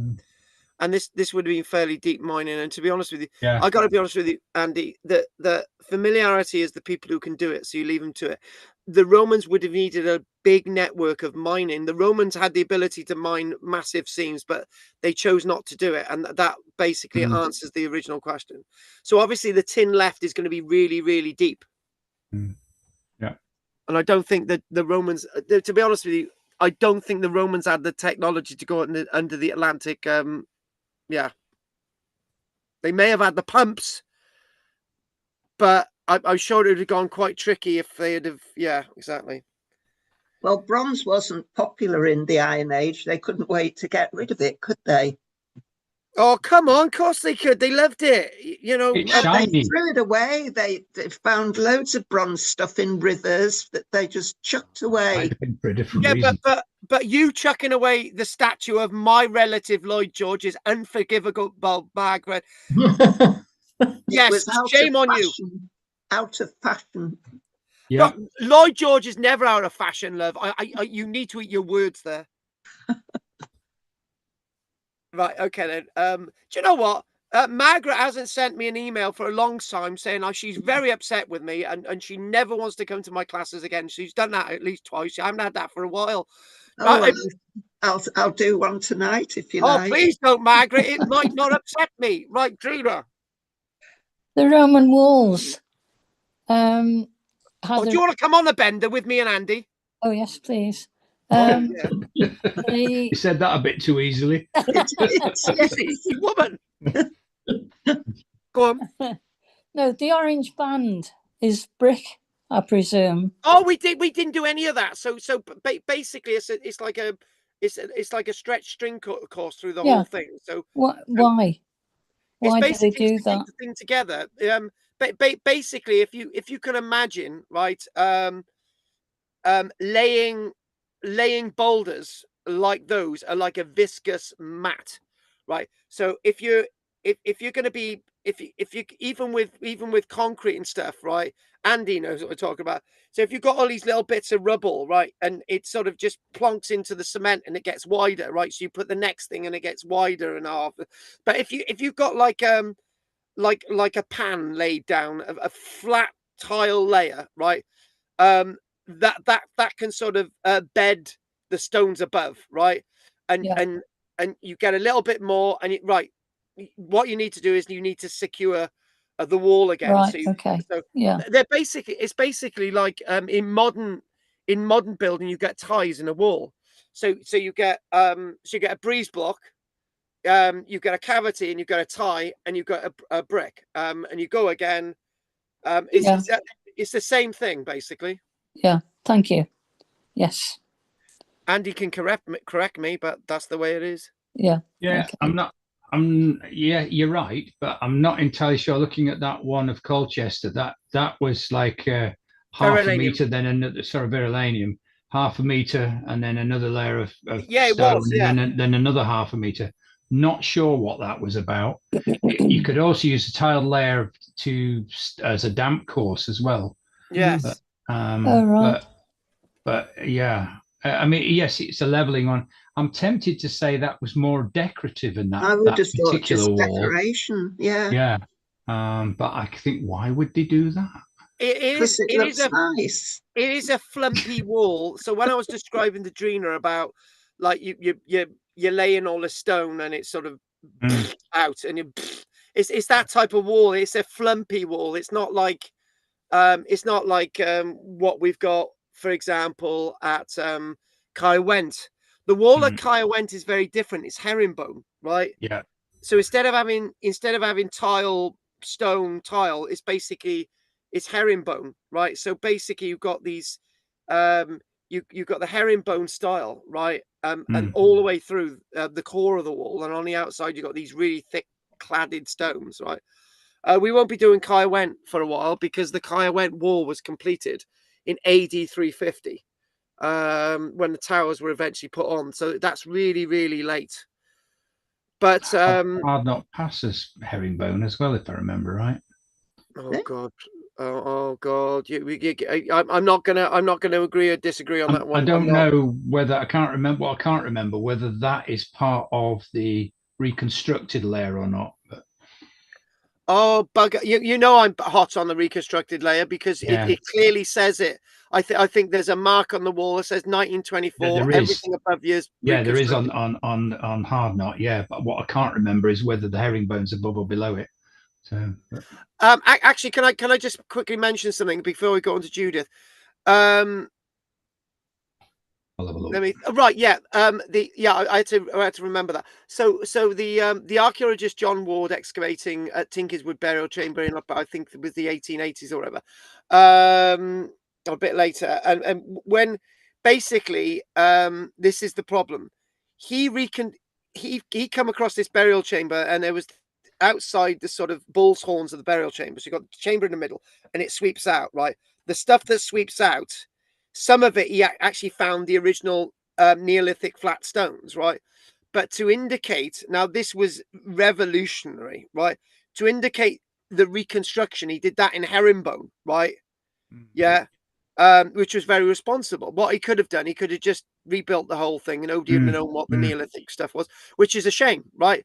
It gets me really angry about some sites you can't work out what the original stuff is. Yeah, right. Agreed. But the problem is people go there thinking the herringbone is the original Neolithic, right?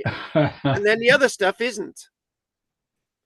But then again, if you know a little bit about your salt, they didn't do herringbone in the Neolithic period, so you can probably work that out quickly. No, but I'm wrong about Hard Knot. It's just like a slate layer or something between the new and the old. It's somewhere else I've seen the herringbone. Yeah, it's a clear slate layer. I think reconstructing in herringbone is actually so it's misleading, isn't it? Yeah, it is misleading. When I was me and Richard, we completely redid the history of a local church, right? And it turned out that the herringbone that was thought out to be Anglo-Saxon turned out to be reconstruction work, which was not good. Yeah.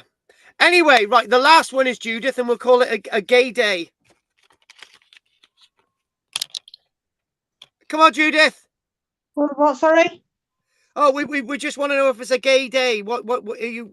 Yeah. Do you want to say anything? Yes, I put a little note on the chat. Did you see it? Artorius Rex discovered is available in print for £24.99. Is that the big thick black book?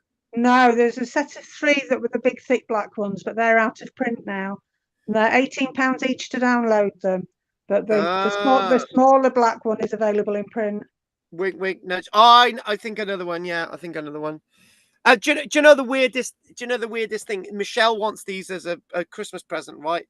And about when I met Michelle, right, I had the full set, right, and I was desperate for some money, right, so I sold the lot for about 150 quid. And now she says she wants the bloody box. Yeah. Did you ever read them? Because I heard they were quite difficult to read. That's why I didn't read them. Yeah, there wasn't an index, and they didn't plan. I don't know how to write a book, but they weren't planned the way you expect a modern book to be planned, which is why they were all edited and proper index put in and everything to make them easier. Yeah. That's true. Anyway, if there's nothing else, Judith, if you had time to go on our bender with Andy, Drina, and me, would you go? It depends on when it was, but yeah, why not? Well, it's all down to one of us winning the lottery. Yeah. Do it up. Oh yes, you could come as well. I don't. Yeah, the dog can come. Yeah, right. Okay, fair enough. What about me and Anne? Hang on a minute. I haven't done my final bit, right? The sheep is going, right? So we got a sheep on the minibus, right? We got a dog, Judith, Drina, Andy, and me, right? Now, hang on a minute, guys. Hang on, right? We haven't invited you, Margaret, right? Because we thought you would be too busy doing your nails. That would be the last thing I'd be doing. The thing is, would you be interested in a completely gay abandon looking at walls? Of course I would. No, but basically it would be like, oh, there's a mosaic over there. I'll stuff the mosaic. We're going to another Roman city. Oh, I like a mosaic. No, you can't go then. You're banned. Oh, I won't go then. Oh no, you can go. Right, the big question: you can keep Anne company. Does Anne want to go? Well, again, depending on when it was and the weather and things like that. Okay, fair enough. Well, it's for the future, and I can hear a baby lamb coming in for a dinner. We only go on these trips when it's raining. Yeah, that's true. It's got to rain. It's got to rain. Yeah, that's true. Right. On that note, is anyone else want to say anything else before we finish? No, very good. No, except it's been very enjoyable this evening. Thank you. It's my pleasure. I know it's been rather late, Anne, but there you go. You must be on. It must be the St. John's Wort. Right. Okay then. Right. If there's nothing else anyone wants to say, anyways, thanks for that note, Judith. And thank you very much. We'll see you all next week. Hopefully some of the others will be back. A bit worried about Dave. Yes. So anyway, we're going to call that a day if somebody can contact Dave. And we'll see you next Tuesday. Okay. Bye. Bye. Thank you. Bye. Anne and Andy. Night. Bye. And some wool in the post. And okay. I've got it written down. Oh, thank you. And go on. And the cost of them. Send me the bill. £106. All right. Good job done. Okay. Thanks very much then. Oh, we've just been doing our big. We've got one big animal left that we haven't been able to do, which we were doing. So I can give you some clumps off him. So that'll be good. Mm-hmm. It's grey. Okay. Thank you very much then. My pleasure, Anne. Night. Good night. Night, folks. Night.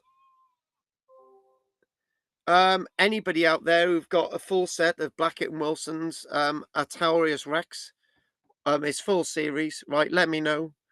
And I got my missus wanting them for Christmas. Oh my God, what a life. So here we go. I just got to write this down for anyone noting this. Here we go. Before we go, don't forget to like and subscribe. Join my channel. So here we go. Artorius Rex discovered. Here we go. Start again. Artorius Rex discovered is available in print for £24.99.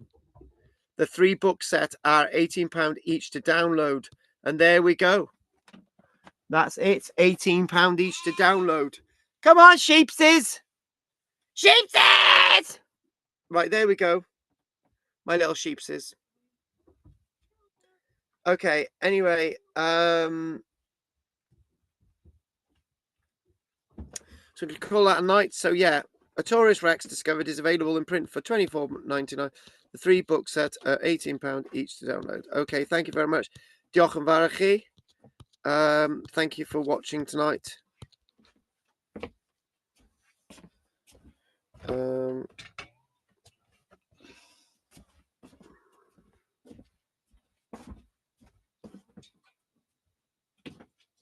Anyway, thank you very much for watching. Anyway, diolch yn fawr, nos da.